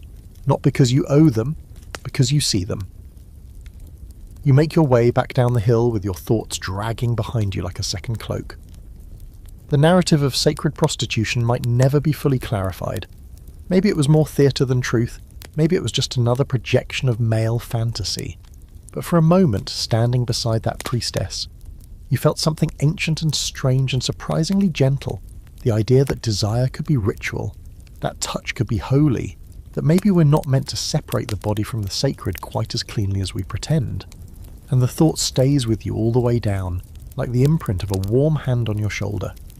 You've spent enough time now in the blurred margins of myth and memory to know that very little in ancient Greece was ever what it claimed to be. A priest might wear a veil and tell fortunes while slipping into verse. A sacred rite might double as an erotic performance, and a god might visit disguised as a bird, a bull, or your neighbour's exceptionally charming cousin. So when someone tells you that tonight, you're heading to a wedding, you don't get your hopes up for anything as simple as vows and cake. You arrive just outside Athens as the sun dips below the horizon, turning the sky into a smear of pink and rust. The house is modest, walled off from the road by a tidy courtyard and a row of clay pots filled with herbs. Music leaks through the walls, flute and lyre, and there's laughter, high and nervous. You're greeted by a woman who introduces herself as the aunt of the bride. She hands you a flower crown, waves you inside, and says, "Stay near the back, you'll want a good angle when the curtain drops." Excuse me? The room is candlelit, fragrant with myrrh and buzzing with expectation. Women cluster in the corners, whispering, fanning themselves. A few are drunk already. The bride is nowhere to be seen, but you catch glimpses of the groom, tall, anxious, clutching a shallow wine cup like it's a flotation device. He's flanked by friends and older relatives, all trying and failing to look casual. This is no ordinary wedding night. This is a ritual. In many Greek city-states, especially Athens, marriage wasn't just a legal arrangement. It was a ceremonial rebranding. A girl, usually around 14, would be taken from her father's house and given to her husband, who might be twice her age or more. The wedding itself spanned several days and included sacrifices, processions, and a lot of pretending this was romantic rather than transactional. But the real drama happened later, behind closed doors, in the bridal chamber. You're ushered quietly to an adjacent room where a delicate curtain hangs across a doorway. This is the anaclypteria, the ritual unveiling of the bride. It's private, technically, but privacy in ancient Greece had layers. You might not be in the room, but you definitely hear the cries, the laughter, the silence. A woman in front of you leans over and whispers, "First time?" You nod. She smirks. Then brace yourself, it's not always elegant. The bride is brought in, veiled, eyes downcast, wearing white. Her hair is braided intricately, and she walks slowly, deliberately, boom. Like she's not entirely present. This is part of the rite, symbolic death. She's no longer a child, no longer part of her natal home. In the myths, Persephone is taken by Hades into the underworld. In real life, brides were escorted, but the parallel wasn't subtle. The torchlight, the silence, the ceremonial dragging of feet, it all mimics abduction, transformation. She's led to the thalamus, the inner room, where the bed is freshly made with olive branches and woven cloth. The groom is waiting. Someone hands him a belt to untie. It's symbolic too, his right to access, to initiation. And then the curtain is drawn. Now, to be clear, you're not witnessing anything explicit. This isn't a voyeuristic theatre. But you do hear the ritual chant begin, a call to Aphrodite and Hymenaios, the gods of love and marriage. You hear soft music, the low murmur of voices, and then, eventually, silence. There's a lot of debate around this part of the tradition. Some sources describe the unveiling as joyful, even playful, a moment of discovery and delight. Others hint at something darker, that the bride might cry, that the act was less consensual than ceremonial, that what mattered wasn't passion, but proof. And yes, the bed sheets were often inspected afterward. Virginity was social currency, especially for women. A bride who didn't bleed on the wedding night could bring dishonour, accusations, even annulment. And yet, paradoxically, Greek myth is full of women who defy or evade that standard. Goddesses like Artemis, who never married, or mortal women like Atalanta, who challenged would-be suitors to foot races and then destroyed them. The cultural script demanded chastity, but the stories often admired rebellion. Here's a fringe detail. In some regions, especially rural areas, a ritual called Gamlion involved symbolic acts of defloration using fruit or tools, an olive branch, a pomegranate, even a spindle. Scholars debate whether these were literal substitutes or just metaphorical props in a highly choreographed drama. Either way, the symbolism was clear. Womanhood wasn't something you were born with. It was conferred, through ritual, through marriage, through a sanctioned crossing of the body's threshold. Back in the house, the music picks up. The women around you begin to sing. It's not a solemn hymn, it's bawdy, teasing, full of double meanings and unashamed laughter. One older woman stands and belts out a verse about a goat who got married and still preferred figs. You don't get it, but everyone else does. The room dissolves into giggles. This is part of the healing, maybe. The balance. The wedding night begins with fear, vulnerability, the weight of expectation, and ends, ideally, in joy. Not just for the couple, but for the community. This wasn't just about two people. It was about lineage, alliances, the continuation of households. Sex was a civic duty. And failure. Social catastrophe. You glance again toward the curtain, still drawn, still silent. But the bride's veil is now folded on a nearby stool, a small subtle shift. She is no longer anonymous, no longer hidden. She has crossed over. You leave the house with the crowd as the stars emerge overhead. The air smells like crushed rosemary and roasted lamb. Somewhere inside, the couple begins the rest of their lives. Awkwardly, perhaps, but publicly blessed. And as you walk back down the narrow path, flower crowned slightly askew, you wonder if anyone, gods included, was ever really ready for that kind of unveiling. You wake up still wearing the flower crown, bits of dried petals stuck in your hair like regrets after a festival. Last night's wedding, with its candle-lit tension and half-heard giggles behind the veil, has left something lodged in your chest. Not quite sadness, not quite awe. You've seen sex as prophecy, sex as performance, and now sex as a civic formality, practically notarized by family elders with olives and veiled threats. But if you think the Greeks are done surprising you, think again. Today you're heading to a celebration where everything you thought was sacred becomes slippery, loud, and slightly phallic. It's time for a fertility festival. You don't walk to this one, you're swept there, herded by a crowd of women, men, children, and a goat wearing a flower crown more elaborate than yours. You're in a village nestled between hills, the kind of place where people still talk to their neighbours and everyone knows who's behind on their grain taxes. But today, none of that matters. Today is for Demeter. Yes, Demeter, the goddess of the harvest, grain, motherhood, and grief. She's usually portrayed with a serene, matronly face holding a sheaf of wheat and being very above it all. But not today. Today she's the star of the Thesmophoria, a women-only fertility festival that begins solemnly and ends with, well, just wait. You're given a robe, plain linen, and belted high at the waist. Someone smears ash across your forehead. A sprig of mint is tucked into your sash. These aren't decorations, they're symbols. Purification, renewal, life after death. Which seems dramatic until you realise the festival revolves around the myth of Demeter, losing her daughter Persephone to the underworld and mourning herself nearly into starvation.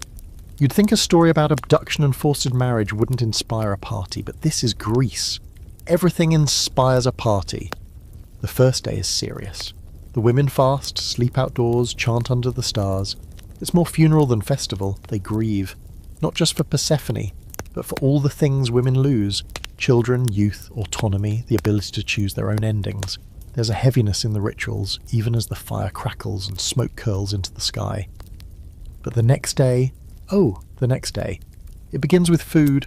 Honey cakes shaped like genitalia for starters. You think it's a joke until you see a child try to eat one upside down and an old woman slap the cake out of his hand while cackling.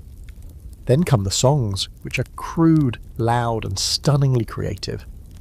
You don't understand half the slang, but the general gist is this.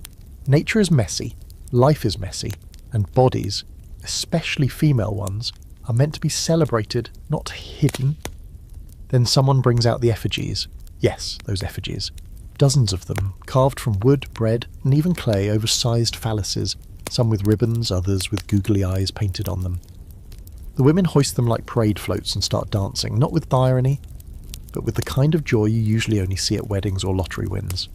This is part of the ritual, a symbolic reenactment of renewal, of planting seeds, of making sure the earth, and by extension the women, are fertile for the coming year. It sounds ridiculous, and maybe it is, but there's a reverence in it too, a sense that this loud, lewd ritual is tapping into something deep and ancient. For a culture so obsessed with control, city walls, laws, hierarchies, this is the opposite. This is chaos in service of creation. Scholars have tried to unpack the Thesmophoria for centuries. Was it a religious rite? Political gathering? A female-only safe space disguised as a harvest party? There's evidence women used the festival to swap news, share birth control tricks, yes, really, and maybe even plan protests. One inscription suggests that some wives used it as an excuse to ditch their husbands for days. Another text implies that women took turns making fertility jokes at each other's expense until someone cried. It's hard to say what's true and what's satire, but the real star of the day is the Megara, a pit dug earlier in the year and filled with offerings. Rotting pig carcasses, sacred cakes, and allegedly other things we won't name in polite company. These decomposed into what the women called holy compost. Today the pits are opened, and the contents, now a rank slush, are scooped out with ceremonial shovels and sprinkled over fields and gardens. You gag a little. The priestess smirks. "This is what life grows from," she says. "Get used to the smell. It's humbling. You've seen polished temples and perfumed rituals. Now you're watching women anoint the earth with pig goo and laughing while they do it. They chant Demeter's name, not like she's some distant untouchable deity, but like she's a sister, a grieving mother, a woman who's been through hell and clawed her way back with dirt under her nails. And then, as the sun dips low, there's silence. A girl, barely old enough to understand the weight of the moment, steps forward. She holds a small statue of Persephone, carved from ivory. The priestess leads her to the centre of the field. Together they place the figure in the soil, a symbolic return, a promise of spring. The crowd hums a low, rhythmic chant. You feel the earth shift beneath you. Not literally, but something is turning, renewing, waiting. One last detail catches your attention. A woman standing off to the side, cradling a clay tablet. She's writing something slowly and deliberately, a name, a wish, maybe a curse. The Greeks were known to bury such tablets in sacred soil, hoping Demeter or the underworld might carry the message along. You think about writing one yourself, not a curse, just a question. Something about balance, or maybe forgiveness. But you don't. Instead, you let the ritual carry you. As the festival winds down, the wine flows again. The phallic effigies are passed around for one final toast. You drink too, feeling the heat rise in your face. Is not arousal. It's not piety. It's something else. The recognition that even the messiest parts of life, decay, sex, birth, grief, deserve their place in the myth. Because the Greeks knew something we often forget. You don't get spring without winter. You don't get fertility without a little rot. And you don't get rebirth without first a very strange dance holding a cake shaped like a penis. You leave the Thesmophoria smelling like burnt ash, honey cakes, and, unfortunately, fermented pig slush. The sun's setting behind the hills now, bleeding orange and violet over the fields freshly blessed with sacred compost. As the village fades behind you, so does the echo of women's laughter, raucous, unfiltered, ancient in its joy. For a festival ostensibly about farming, it felt more like collective therapy with snacks and ritual nudity. You're beginning to realise that ancient Greek sexuality wasn't confined to bedrooms or scrolls. It pulsed through every festival, every rite, every chant shouted into the night. But tonight you find yourself in a quieter place, less crowded, less festive, more conflicted. You meet him at the edge of a camp outside Thebes, where soldiers are sharpening spears and tying leather sandals with a precision that only war and looming mortality can produce. He's young, maybe 18, a fresh hoplite, his breastplate gleaming like he's never seen battle, his eyes both eager and unsure. His name is Cleon, and while he doesn't know it yet, he's the embodiment of a rarely discussed figure in Greek sexuality, the male virgin.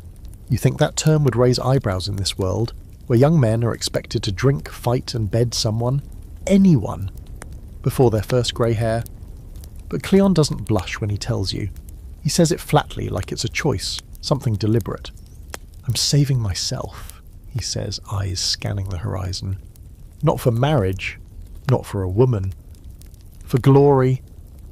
It sounds ridiculous until you see the way he says it. With conviction, with pride.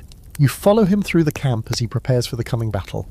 The other men joke, jeer, make crude gestures, but he shrugs them off. He isn't doing this for them. He's part of a different tradition, one not spoken as loudly but deeply rooted in certain corners of the ancient world. See, the Greeks weren't as universally hedonistic as their reputation suggests. Sure, they had orgies, symposiums, sacred prostitution, but they also had schools of thought that praised restraint, even celibacy. The philosopher Pythagoras, for example, discouraged sexual activity, believing it drained the soul and muddied the intellect. Some athletes avoided sex before competitions, convinced it sapped their strength.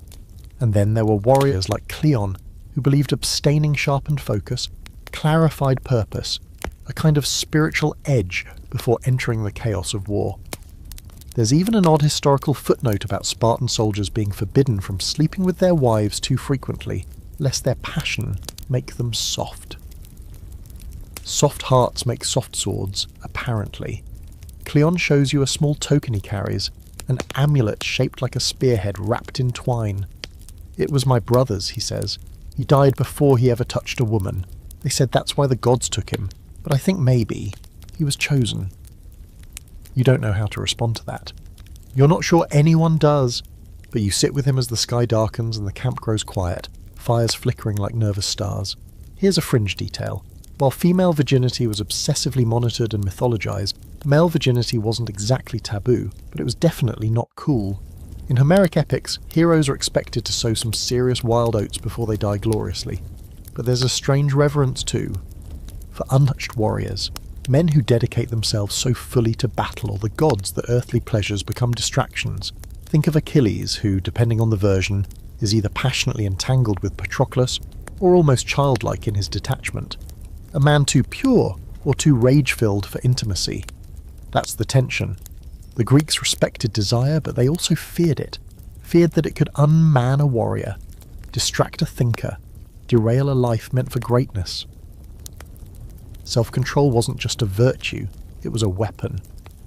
Back in the camp, Cleon is sharpening his blade, not obsessively, but calmly, with ritual, like each motion is a prayer. You ask if he ever wants to break his vow. Of course, he says, not looking up. Every day.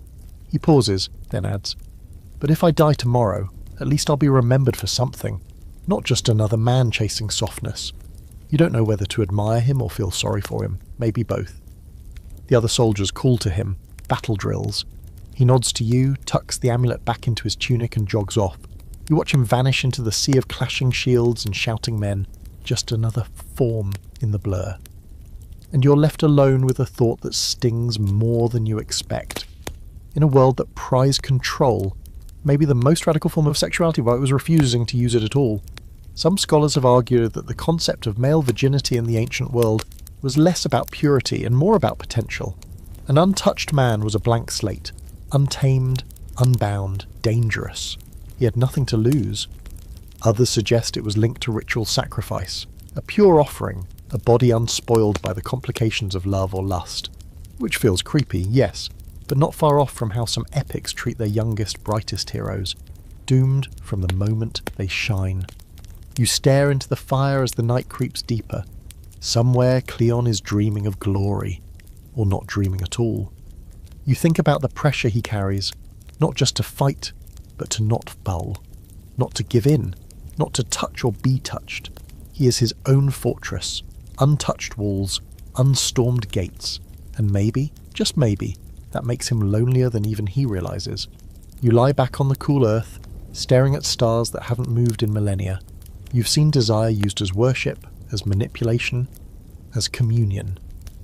But now, for the first time, you've seen it as absence, as a thing withheld, and somehow that's just as haunting. Morning rises red and slow, casting long shadows across the battlefield where Cleon and the other hoplites vanished just hours ago. You don't hear war cries or clashing bronze, not yet, only the faint echo of sandals in formation and the rustling of standard banners in the wind. There's a strange silence in the prelude to bloodshed, as if even the gods are holding their breath. You leave the camp behind, walking eastward along a dusty goat path with no destination in mind, just the need to shake off the weight of last night's conversation. But Greece has a way of replacing one mystery with another. By midday, you find yourself standing in front of a small sun-bleached shrine tucked between two cypress trees. It's unassuming, nothing like the columned grandeur of Delphi or the hilltop temples of the gods. A little square of stacked stones, a few offerings, and in the centre, a carved relief of a swan. Uh-oh, you know this swan. Everyone knows this swan. This is Zeus, mid-transformation, mid-seduction, mid-problem. You're looking at one of the most uncomfortable intersections in Greek mythology. Animal shape-shifting and divine desire. Or, to put it bluntly, when the gods got horny and creative. You've heard of Zeus's greatest hits already. His infamous visit to Leda in swan form is just the beginning. There's also Europa, who got carried away on the back of a bull. Danae, impregnated by a literal golden rain. Io, seduced and then turned into a cow. Ganymede, abducted by an eagle. Every story more confusing than the last. And always, the common thread, transformation as a tactic. You walk slowly around the shrine, noting the offerings left by modern hands. Figs, dried flowers, a feather. Someone scratched a short prayer into the base of the altar. It's faded, but you can make it out. May desire find me and not destroy me. That pretty much sums it up. These myths weren't just ancient soap operas, they were morality plays, coded warnings, obsessions, fantasies. The gods didn't need to seduce mortals, but they did constantly, often while disguised as animals, clouds, or other people. Why? Scholars are still scratching their heads over that one. Some say it reflects the Greek idea that the divine is unknowable, that it hides behind masks. Others suggest these were elaborate metaphors for the overwhelming, almost animalistic power of desire itself. But there's a darker reading too, one that's hard to ignore when you look closely. Because let's be honest, most of these stories aren't love stories, they're stories of coercion, of pursuit without consent. And yet for centuries they were painted on vases, carved into temple walls, performed in plays, celebrated. You sit on a flat stone in the shade and think about Leda. She doesn't speak in the myth. She's just there, beautiful, passive, the target of a god's attention. Whether she welcomed it or not, doesn't matter. The story isn't about her, it's about Zeus, about power, about the absurd lengths he'll go to in order to have what he wants. And that raises an unsettling question. Were the Greeks fascinated by these myths because they admired them? Or because they feared them? You remember the stories told at the symposium, the way older men spoke of desire as something noble, uplifting, philosophical. But here, in the myths of swans and golden rain, desire feels less noble and more monstrous, not shaped by ethics, but by instinct.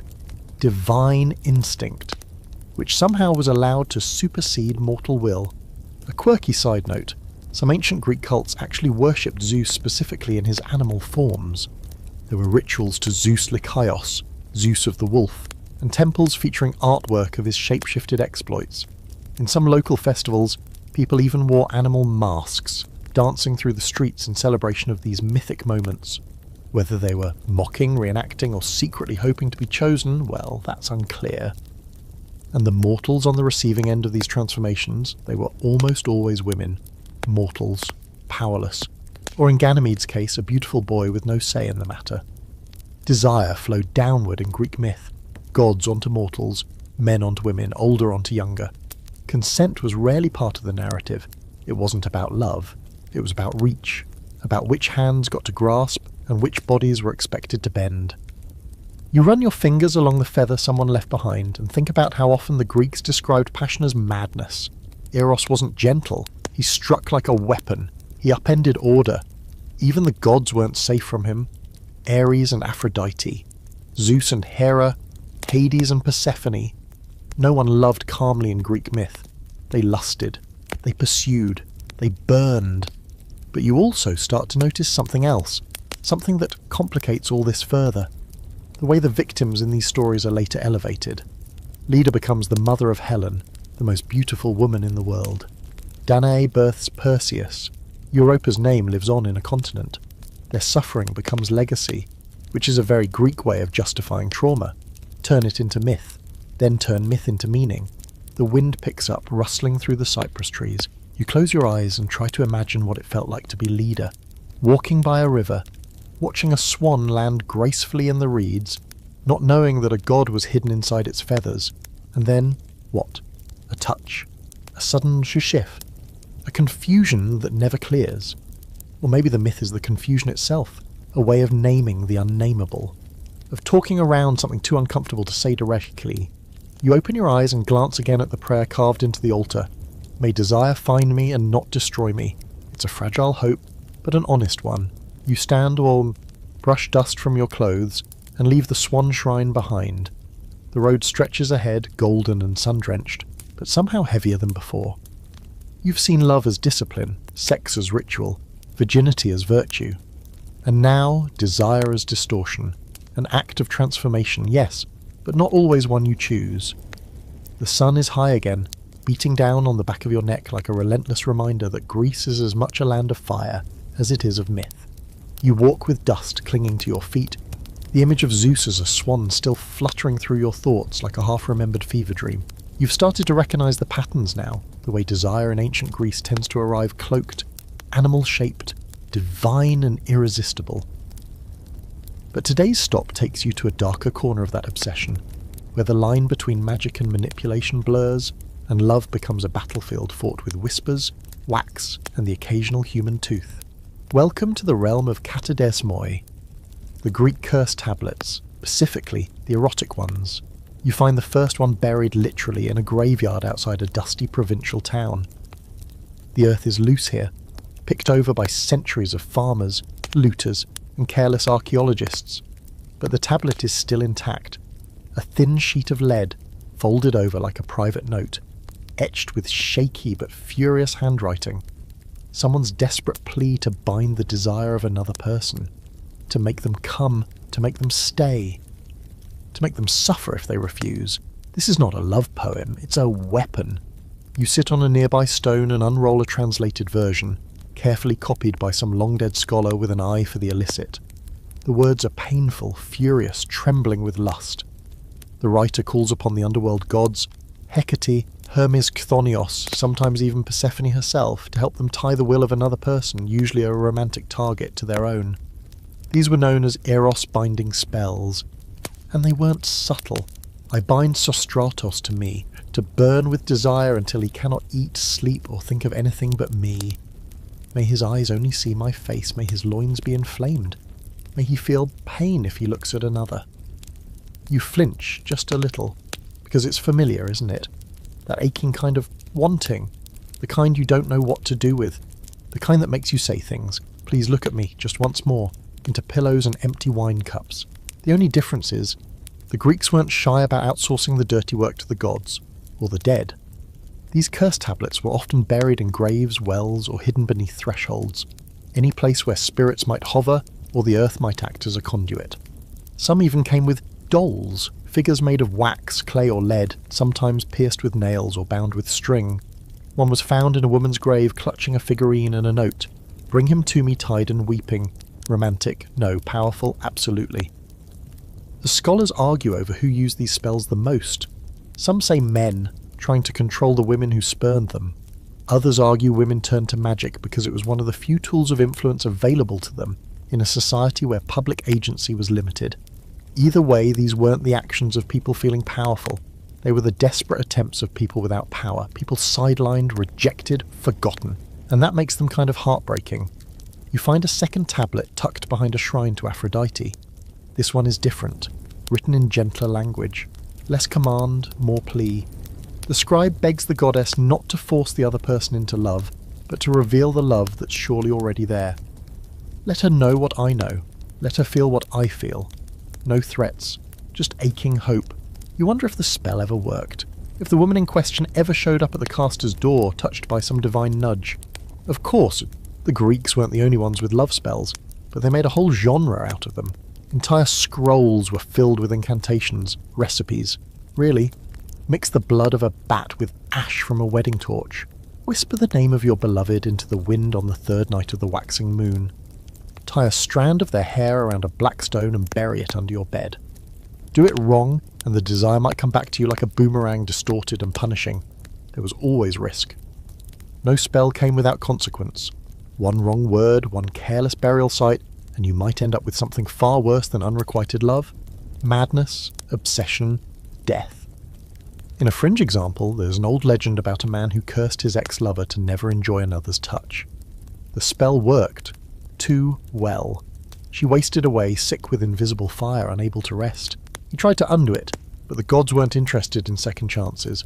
Back in the present, you sit quietly with the little lead tablet in your hands, imagining the fingers that once etched those letters, the breath behind the words, the cracked lips whispering it into dirt.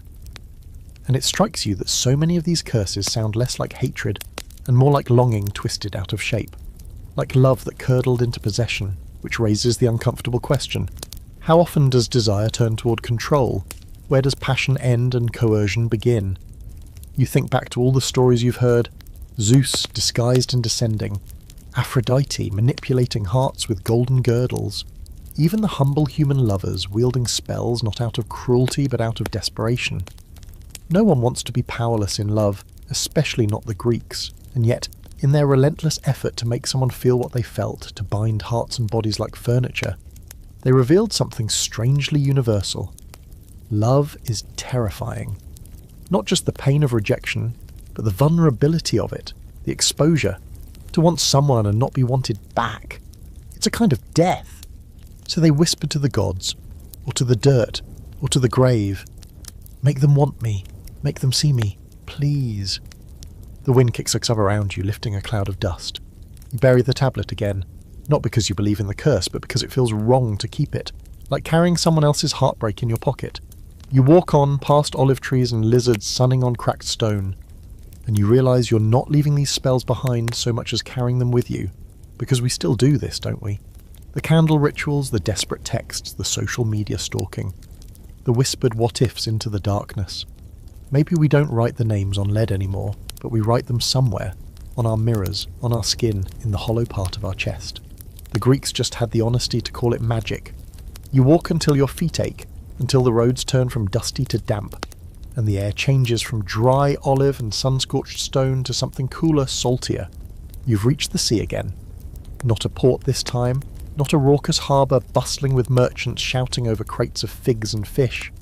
This coast is quieter, framed by the white cliffs and tangled brush. You stand at the edge of a village perched above the Aegean, its homes scattered like thrown dice across the hills.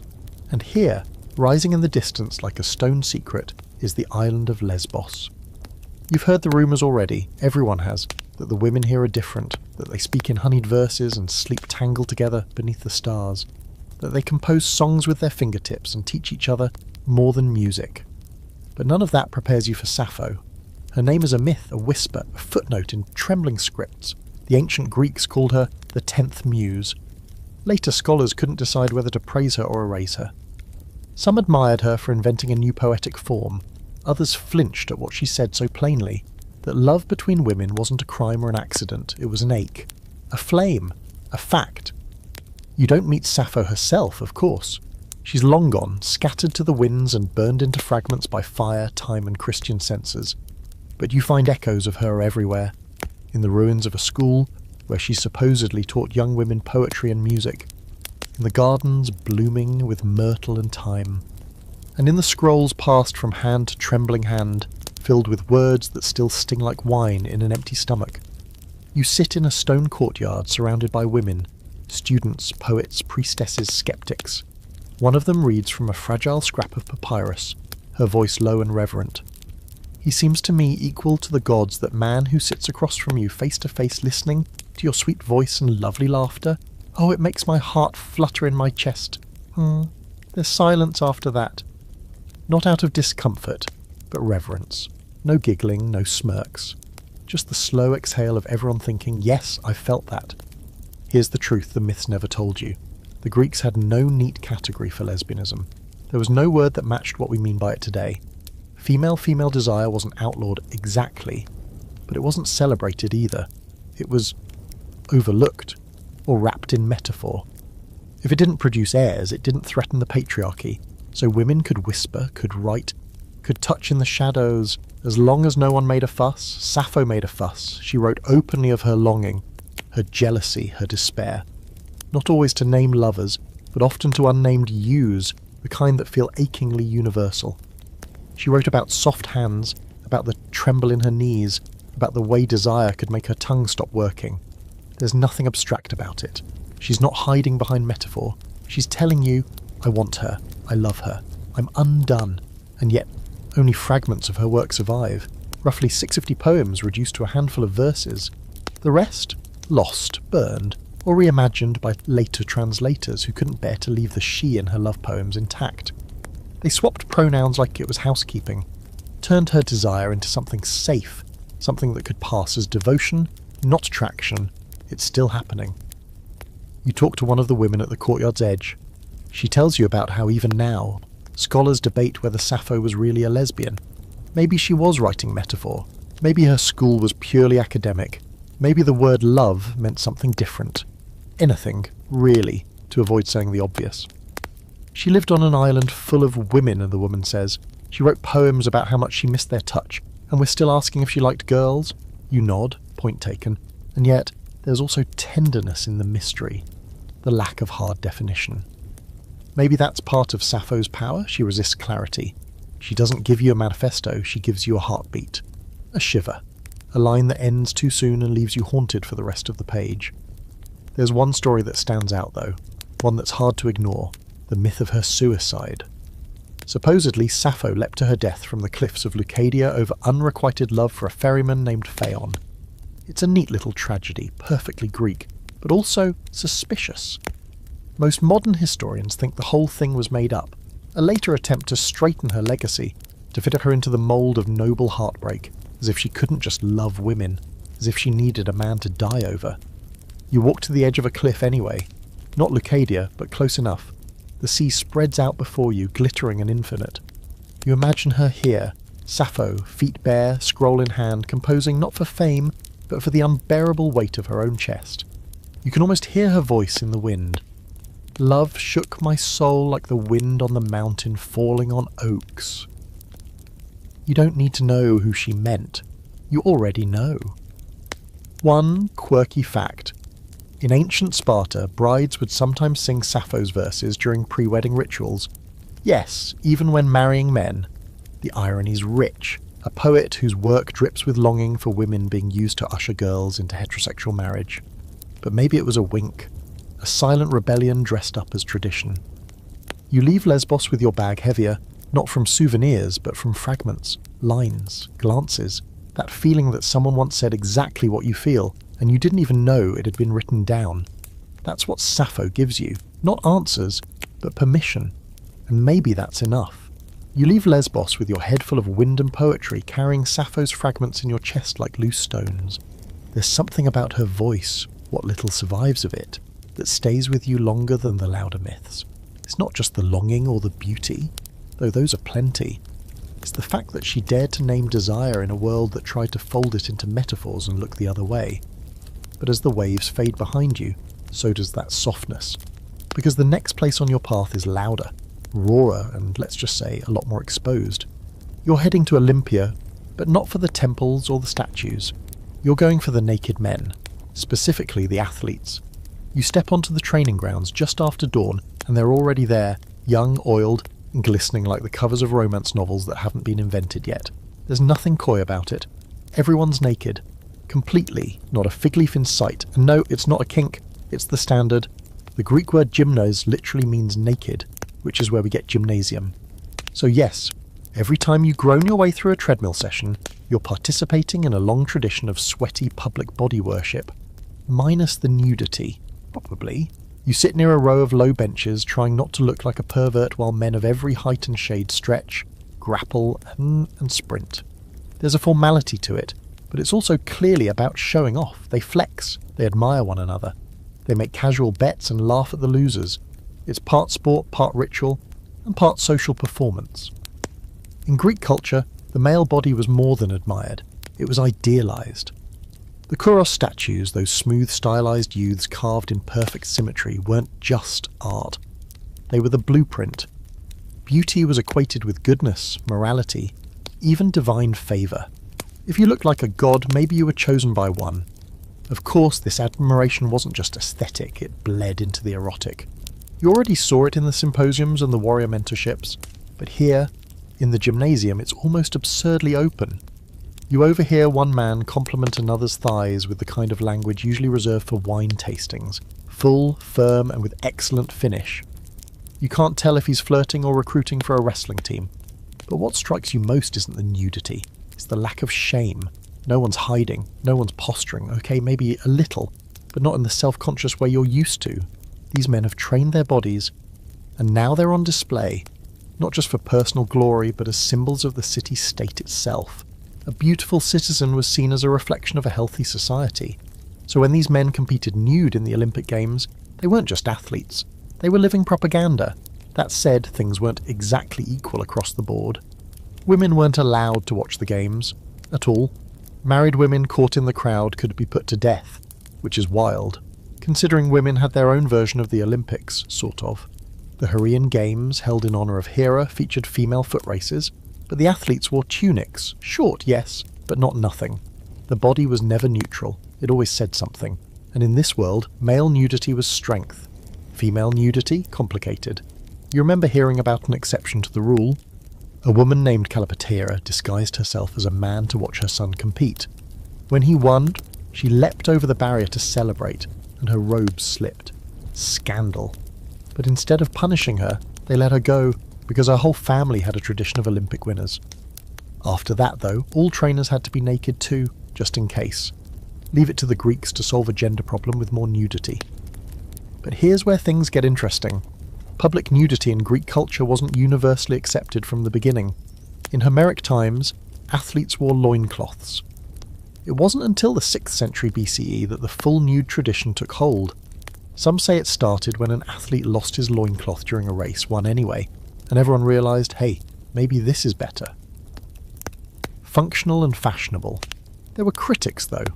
Philosophers like Socrates and Plato had mixed feelings. Plato, famously obsessed with ideal forms, loved the idea of physical perfection, but worried about where it could lead. Nakedness, after all, isn't always just athletic. It's erotic, and when you have a bunch of teenage boys oiling each other up before wrestling matches, things can get complicated. That's the thing, modesty in ancient Greece wasn't about covering up, it was about context. A naked man in the gymnasium? Fine. A naked man weeping in public? Embarrassing. A woman's ankle exposed at a funeral? Scandalous. A woman's breast exposed at a fertility ritual? Sacred. It all depended on the setting, the purpose, the who, and the why. You take a break under the olive trees, watching a pair of athletes spar, slow at first, then faster, grunting, grabbing, their limbs tangled in a way that's either extremely competitive or foreplay. You can't tell, neither can they, probably. And you think about how far we've come, or haven't. The way modern societies still can't decide if nudity is empowering or degrading, art or sondel, celebration or shame. The Greeks didn't have all the answers, but at least they picked a lane. In their world, a naked man running full speed with a javelin wasn't obscene. He was a hero. Of course, that only worked if you were the right kind of man, beautiful, athletic, Greek. Slaves and foreigners didn't get statues made of their bodies. And for women, their beauty was idealised, but their visibility was limited. Their public presence, especially their sexuality, was monitored, mythologised or hidden behind poetry. Still, you can't shake the feeling that they understood something we've forgotten, that the body in its natural state is not automatically shameful, that being seen isn't always the same as being violated, and that sometimes standing naked in the sun with your shoulders back and your thighs flexed is an act of worship. You leave the gymnasium with your clothes still on, thankfully, but your thoughts are a little lighter, a little freer. You've seen bodies used for war, for theatre, for seduction, for ceremony, and now for celebration. And you wonder, as you walk through the streets of Olympia, what your own body might say if it could speak in that language. If it would boast or blush. Either way, it would probably ask for more olive oil. You're still thinking about all that oil when you arrive in the heart of Athens again. Your skin sun-warmed, your sandals dusty, and your inner monologue just slightly more confident than it used to be.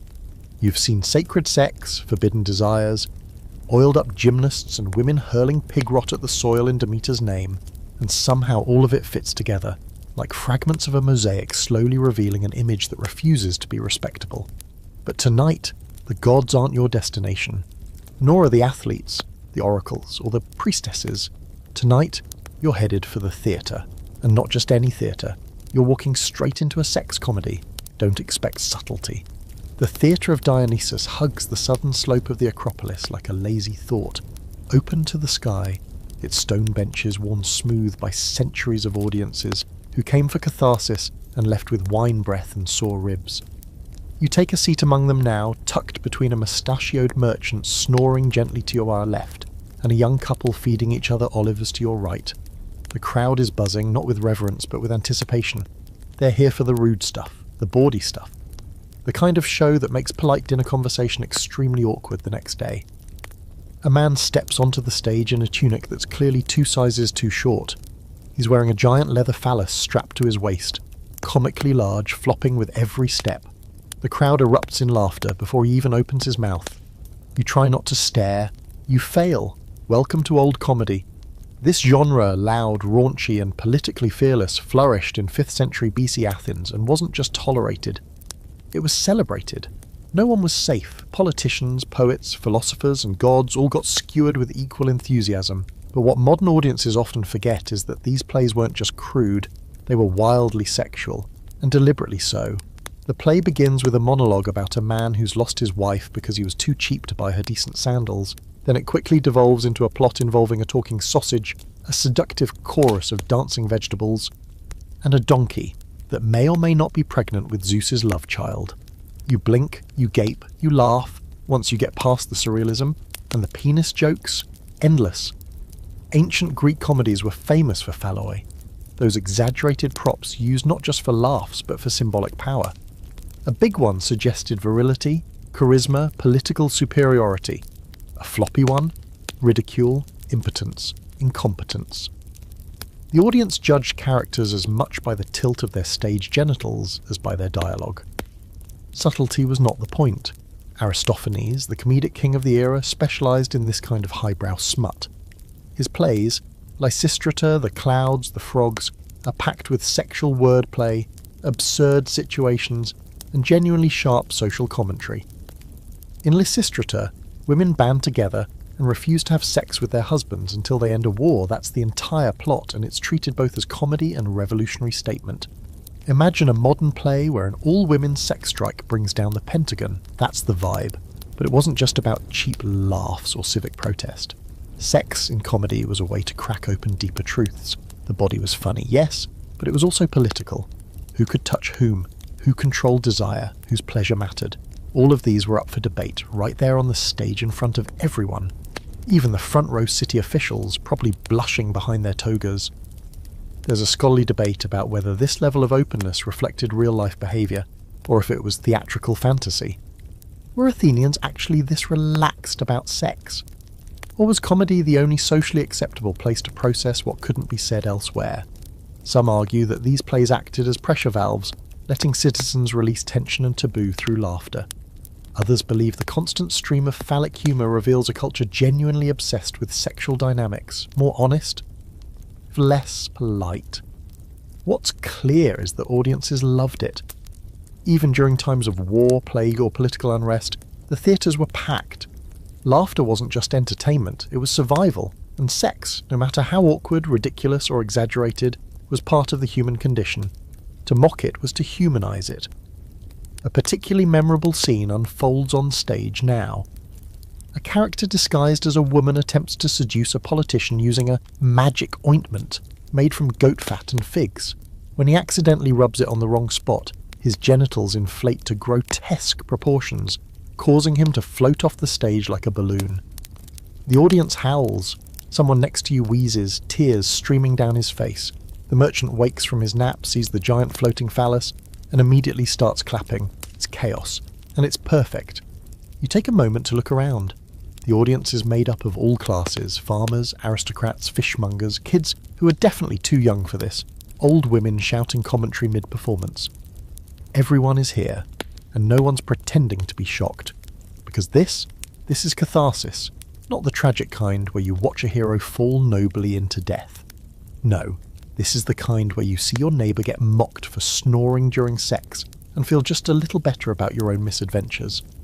One quirky fact, the chorus in these comedies often dressed in absurd costumes, frogs, wasps, birds, and sang songs that ranged from dirty limericks to genuinely moving odes about peace and mortality. They'd break the fourth wall, mock the playwrights, flirt with the audience, and then go right back to dancing. They were the beating, absurd heart of the production. As the play winds down, the actors line up still in costume, bowing as the audience tosses flower petals and the occasional fig onto the stage. You clap, a little stunned, a little euphoric. You've just witnessed something ancient and deeply human, the need to laugh at our bodies, our urges, our stupid mistakes, and the courage to do it in public together. You leave the theatre under the rising moon, a soft breeze carrying the scent of roasted garlic and worn sandals. You pass a group of teens reenacting one of the scenes, badly. The one girl ties a carrot to her waist and starts shouting in verse. Everyone collapses in laughter, and you think, somewhere, Aristophanes is cackling, because desire, absurdity, and social critique all dance together on that stage, not in opposition, but in harmony. And if a floating penis can say something true about the human condition, maybe nothing's off limits. You're still giggling from last night's theatre when the sun returns with a vengeance. baking the city in a golden glow so intense it feels like the gods are daring mortals to go outside. But you do, because your next stop isn't for tourists. It's dinner at a private home. Nothing flashy, just a stone courtyard, ivy-covered columns, and enough wine to embalm a centaur. Tonight, you're sitting in on a banquet hosted by one of Athens' more eccentric elites. And if that sounds familiar, it should. But this time there's no symposium, no speeches on virtue, no Socratic flirting. This dinner is theatre, with better snacks. Your host is Kalliganins, a man whose moustache twitches whenever he's about to insult someone. He greets you with the exaggerated enthusiasm of a man who likes being watched. His house slaves glide silently from kitchen to table, placing figs, cheese, roast quail, and bowls of dipping sauces that probably all contain olive oil and something vaguely suspicious. You're seated on a cushion, sandals off, robe slightly loosened, and already tipsy from the welcome drink. The sun hasn't even set yet, and then the entertainment begins. No lyre player, no flute girl, not yet. Instead, Callaghan's clears his throat and says, "Tonight, we are dining with Aristophanes." There's a groan from someone across the table, but it's not the annoyed kind, it's the kind that means this again, with a smile. And suddenly, half the guests are on their feet, grabbing masks from a basket near the garden wall. One dons a pig snout. Another wears a fake beard made of straw. And one woman, yes, there are a few women here, very scandalously, straps on a comically large leather phallus and announces, "I am the Oracle of Delphalus. I come bearing truths." You brace yourself. The skit that follows is half-recited Aristophanes, half-drunken improv, and entirely chaotic. One character pretends to be Lysistrata, another impersonates a Spartan general with a stutter. They argue about politics, bread prices, and soin erectile dysfunction. Everything devolves into a mock debate where the solution to Athens' financial crisis is apparently massaging the Acropolis. The guests laugh so hard you see wine shoot out of one man's nose. And yet beneath the laughter, something deeper hums. Because Aristophanes' plays weren't just about jokes, they were social x-rays, revealing what lay beneath Athenian pride. Hypocrisy, fear, longing. And nothing escaped his scrutiny. War, politics, sex, philosophy, masculinity, women's rights. Or lack thereof. You watch the actors stumble into a parody of The Assemblywomen, a lesser-known comedy where women secretly take over the Athenian government by dressing as men. Once in power, they institute radical equality, communal property, shared wealth, universal sex access. Yes, really. And while the audience roars at the absurdity, you start to see the satire biting at the edges of laughter. It's funny because it's terrifying. It's terrifying because it's too close to real. Kalliganins claps and calls for another course. Honeyed dormice. You pass politely and sip more wine. One woman, still in costume, sits beside you. Her name is Diane, and she's studying Aristophanes with what she calls a grudge and a wine budget. She tells you that every time she performs one of his monologues, she feels like she's borrowing his permission to say the things that aren't supposed to be said. That laughter in these settings becomes armour, a shield, and sometimes a knife. She leans closer, whispers, "The Greeks pretended comedy was harmless, but comedy has always been dangerous." And she's right. One fringe historical tidbit. In some city-states, especially under Roman rule later on, certain comedies were censored or banned outright. Too raunchy, too politically subversive.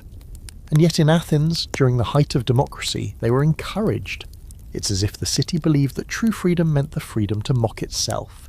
Even its gods, even its heroes. No sacred cow stayed sacred for long. If someone important hadn't been ridiculed by Aristophanes, were they even important? You glance around the table now and realise no one's pretending to be dignified anymore. One man is reenacting the mating call of a philosopher. Someone else is trying to quote Euripides while hiccuping. Even Kalliganins is slumped sideways, his moustache half submerged in a bowl of olives. This isn't just dinner, it's ritual disarmament. And here's the weird beauty of it. Sex is still in the room.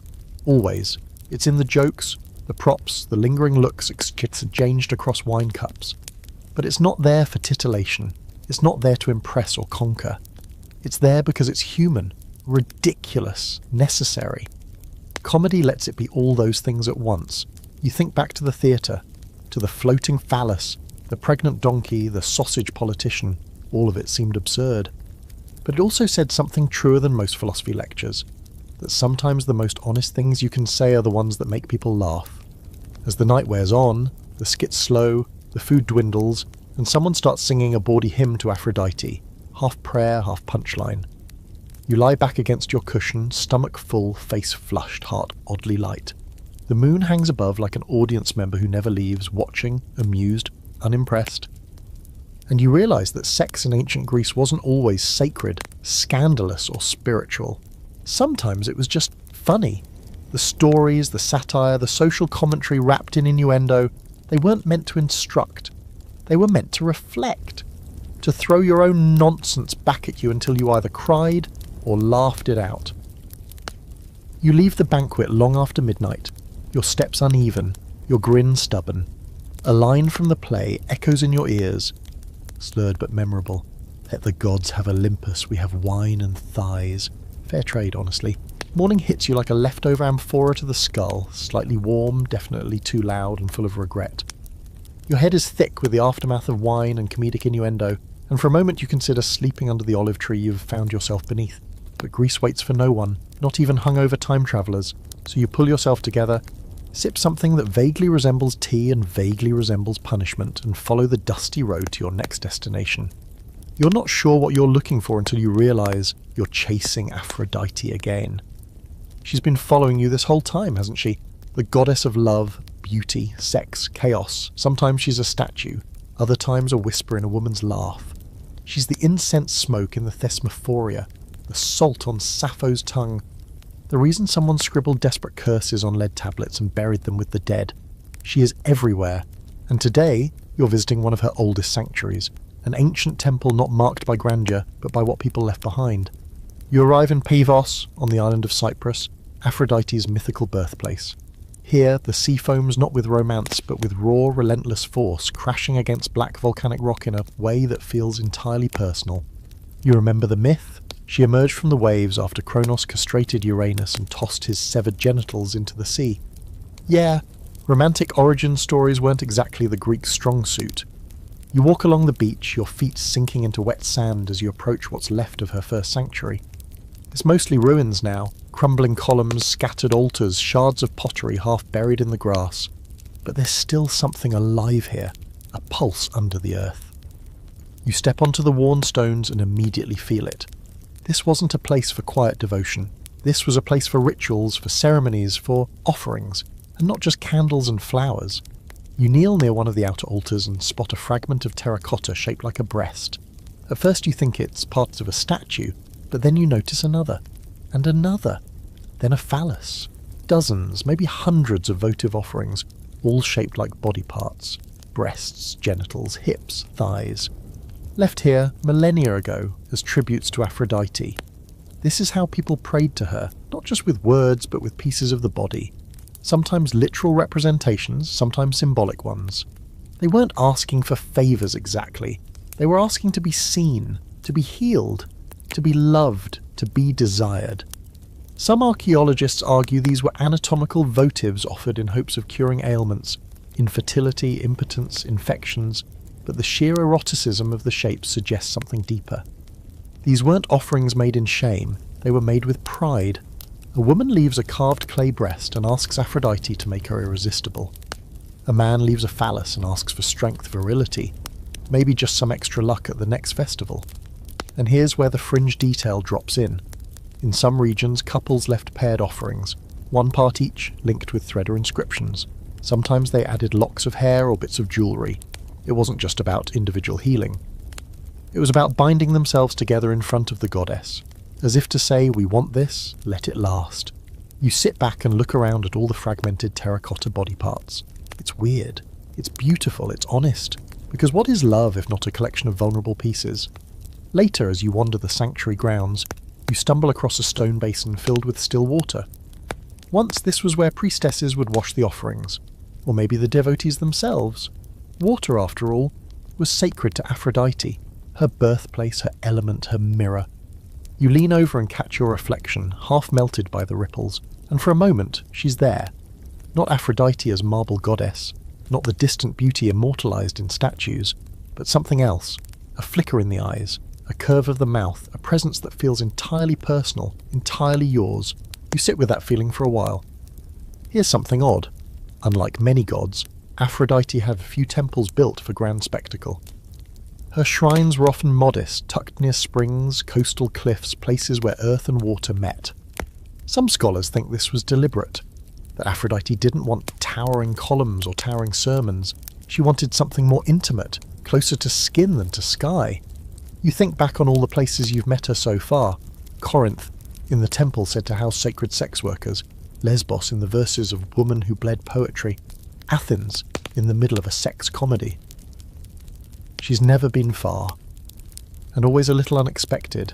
That's her gift and her danger. The Greeks didn't worship Aphrodite out of simple adoration. They feared her too. She was the one who could unravel cities with a glance, the one who made men abandon kingdoms for a single kiss, the one who punished those who refused her, like Hippolytus, who died in a chariot crash after rejecting all things sexual. Or the women of Lemnos, cursed with a stench so vile their husbands fled. Spoiler, that was her doing too. Desire, the Greeks knew, was not a gentle force. It created, it destroyed. And Aphrodite? She held both reins. You leave a small offering of your own, just a pebble from the beach, smoothed by waves and warm in your palm.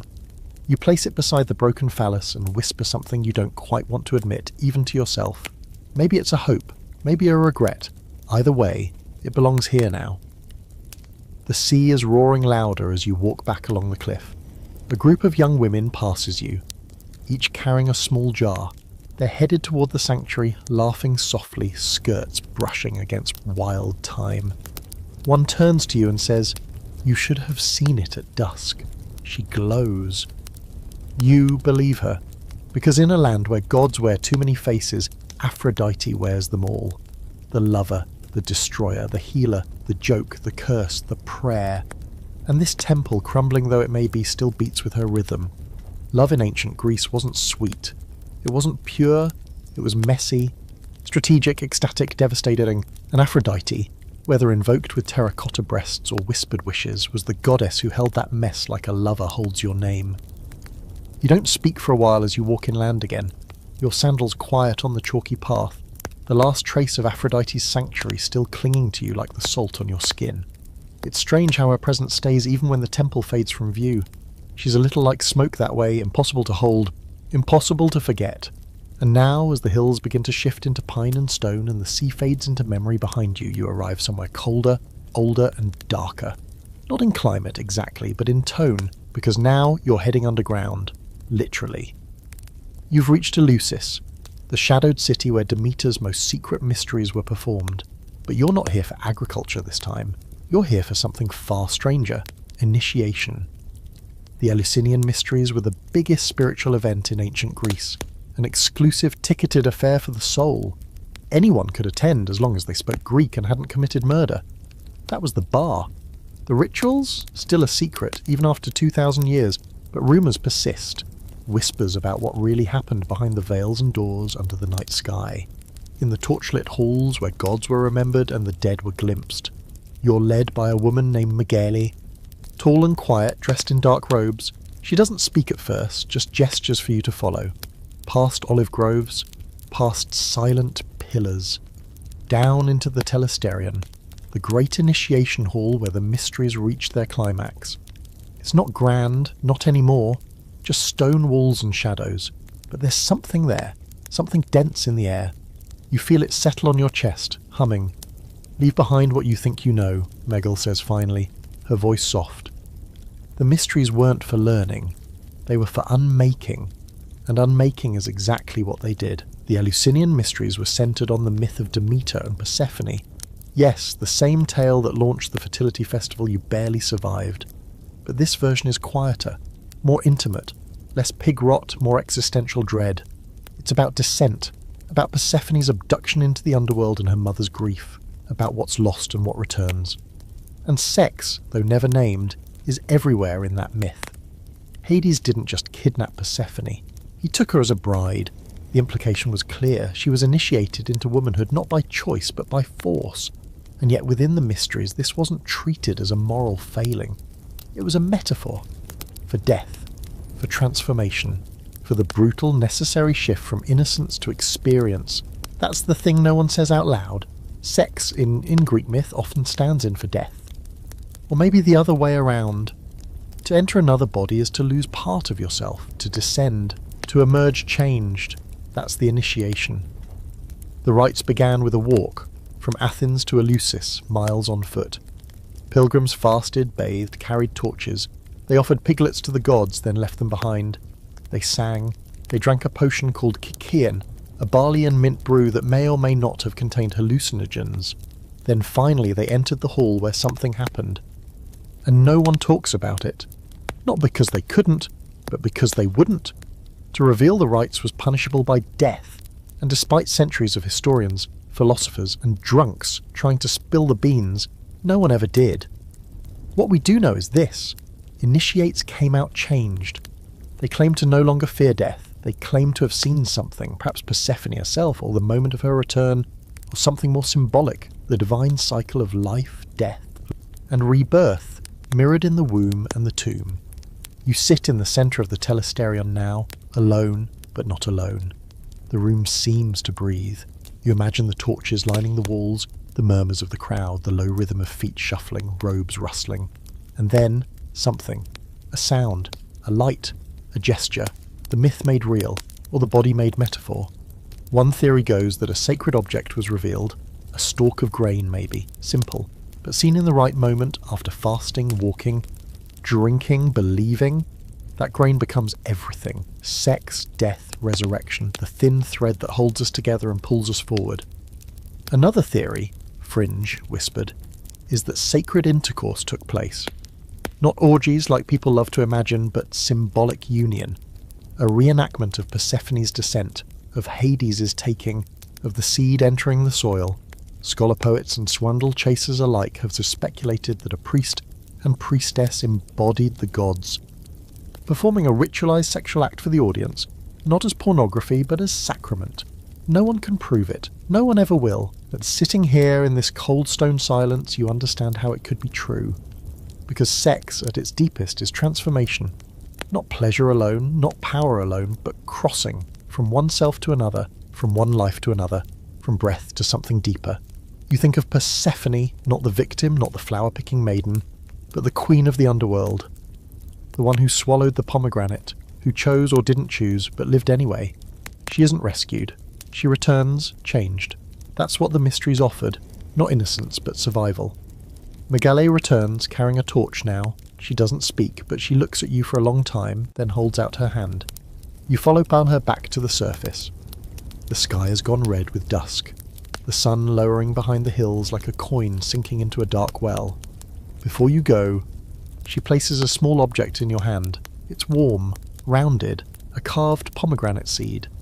Now you've seen, she says, and you realise the mysteries were never about solving death. They were about making peace with it, about understanding that everything sacred, life, sex, love, grief, requires descent, that to emerge into the light you must first be taken, or go willingly. You walk away from Eleusis not enlightened, not exalted, but quietly undone, which somehow feels like the point. The road back from Eleusis is quiet. Even the wind seems hesitant to speak, like it knows you've been somewhere you shouldn't name out loud. You still have the pomegranate seed in your pocket. It's light, but it feels heavy, like it could pull you down into the earth if you let it. You walk slowly, retracing the sacred route taken by thousands of initiates over centuries. And now, even with all you've seen, temples, sex rites, love spells, oil-soaked athletes, there's one part of the ancient Greek world you haven't faced directly, not just what they did with sex, but what they feared. You arrive at a small town clinging to the edge of the Peloponnesian hills, nothing like the glitter of Athens or the sacred hum of Delphi. This place is raw. Stone walls, crooked alleyways, the smell of smoke and wet clay. And here, tucked beneath the edge of a hill, is the home of a pharmacist, a sorceress, a woman who lives just outside the rules. She greets you without a word, just a sharp glance and a tilt of the head, motioning for you to follow her inside. The air is thick with herbs, burning sage, dried lavender, something a little more acrid. On the walls hang little pouches tied with hair and feathers, a few bones, a mirror with no reflection. You're not in a temple. You're not even in polite society anymore. You've stepped into the world of female power unfiltered, and it makes everyone uncomfortable. This woman, nameless to you, is known in whispers as a love witch. Not in the Valentine's Day sense. She deals in desire, yes, but also in poison. She brews potions for passion, for infertility, for revenge. Her shop is where desperate people go when the gods don't answer. And tonight, you're going to learn her craft.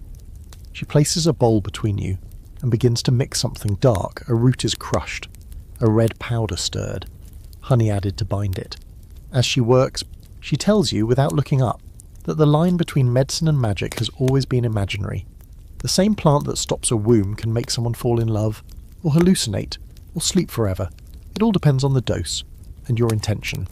You're starting to see how ritual and recipe share more than a few syllables. Sex magic in ancient Greece wasn't rare, it was just whispered. Women who practiced it outside temples, beyond the sanctioned rites of Aphrodite, were feared.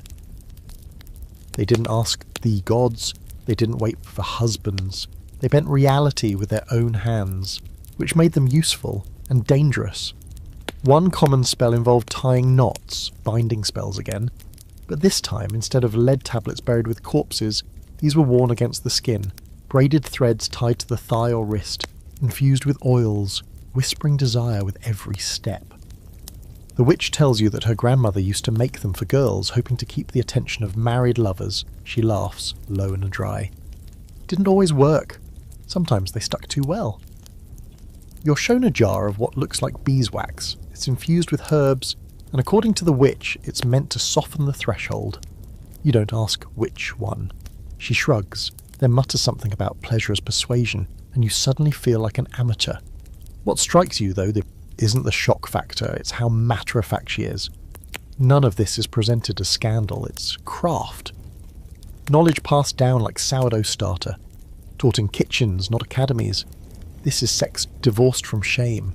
Or maybe it's sex weaponized from shame, because that's what these women learned to do.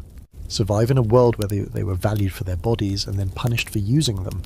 The Greeks both worshipped and feared women's sexuality.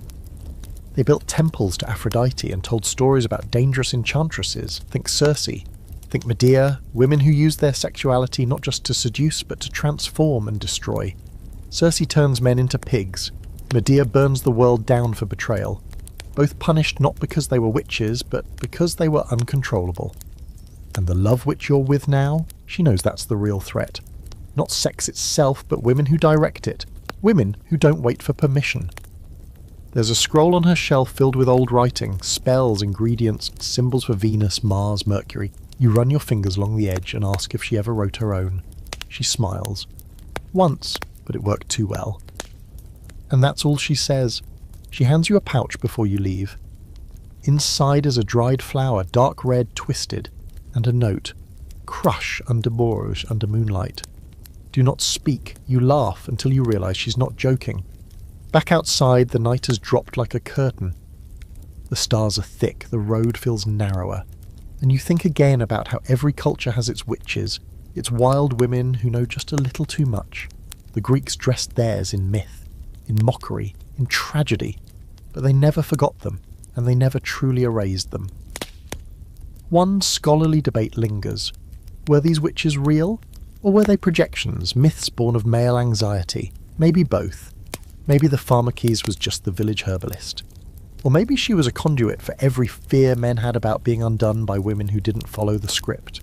And maybe, just maybe, that fear was justified. You walk away with the pouch tight in your fist, your mind a tangle of spells and history and all the unspoken power women had to claim in secret. You think about all the times desire has been called dangerous, and all the times it actually was, because love here isn't just emotion, it's action, it's transformation, it's risk. And for those who learn to master it outside temples, outside marriage beds, outside society's approval, it was power. You don't crush the flower, not yet, but the idea of it lingers, and that's what makes it magic. By now you've wandered through temples, symposiums, theatres, brothels and caves. You've watched gods seduce mortals, mortals seduce each other, women seduce power, and power seduce everyone.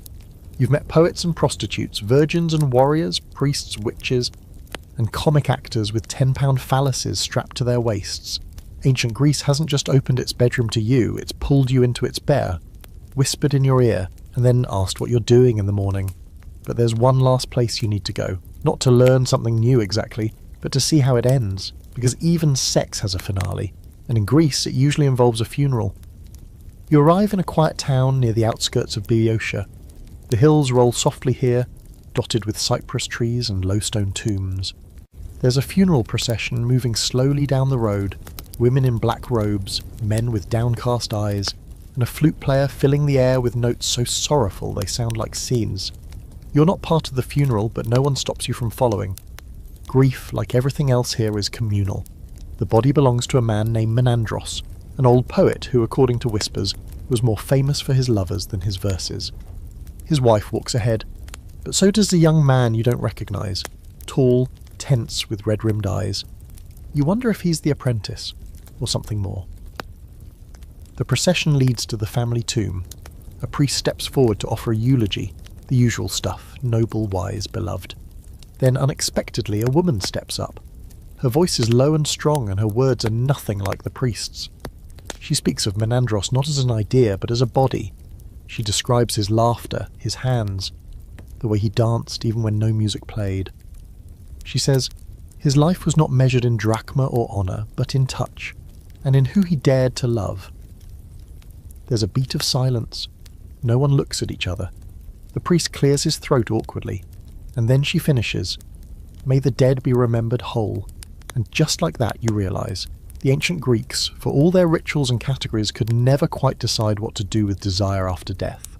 On the one hand, funerary inscriptions often sanitise the deceased, especially women.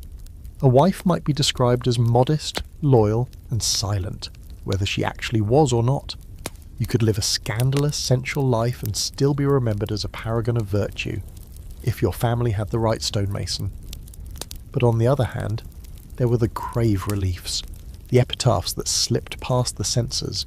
You've seen them, the ones where a young man clasps another man's hand too tenderly.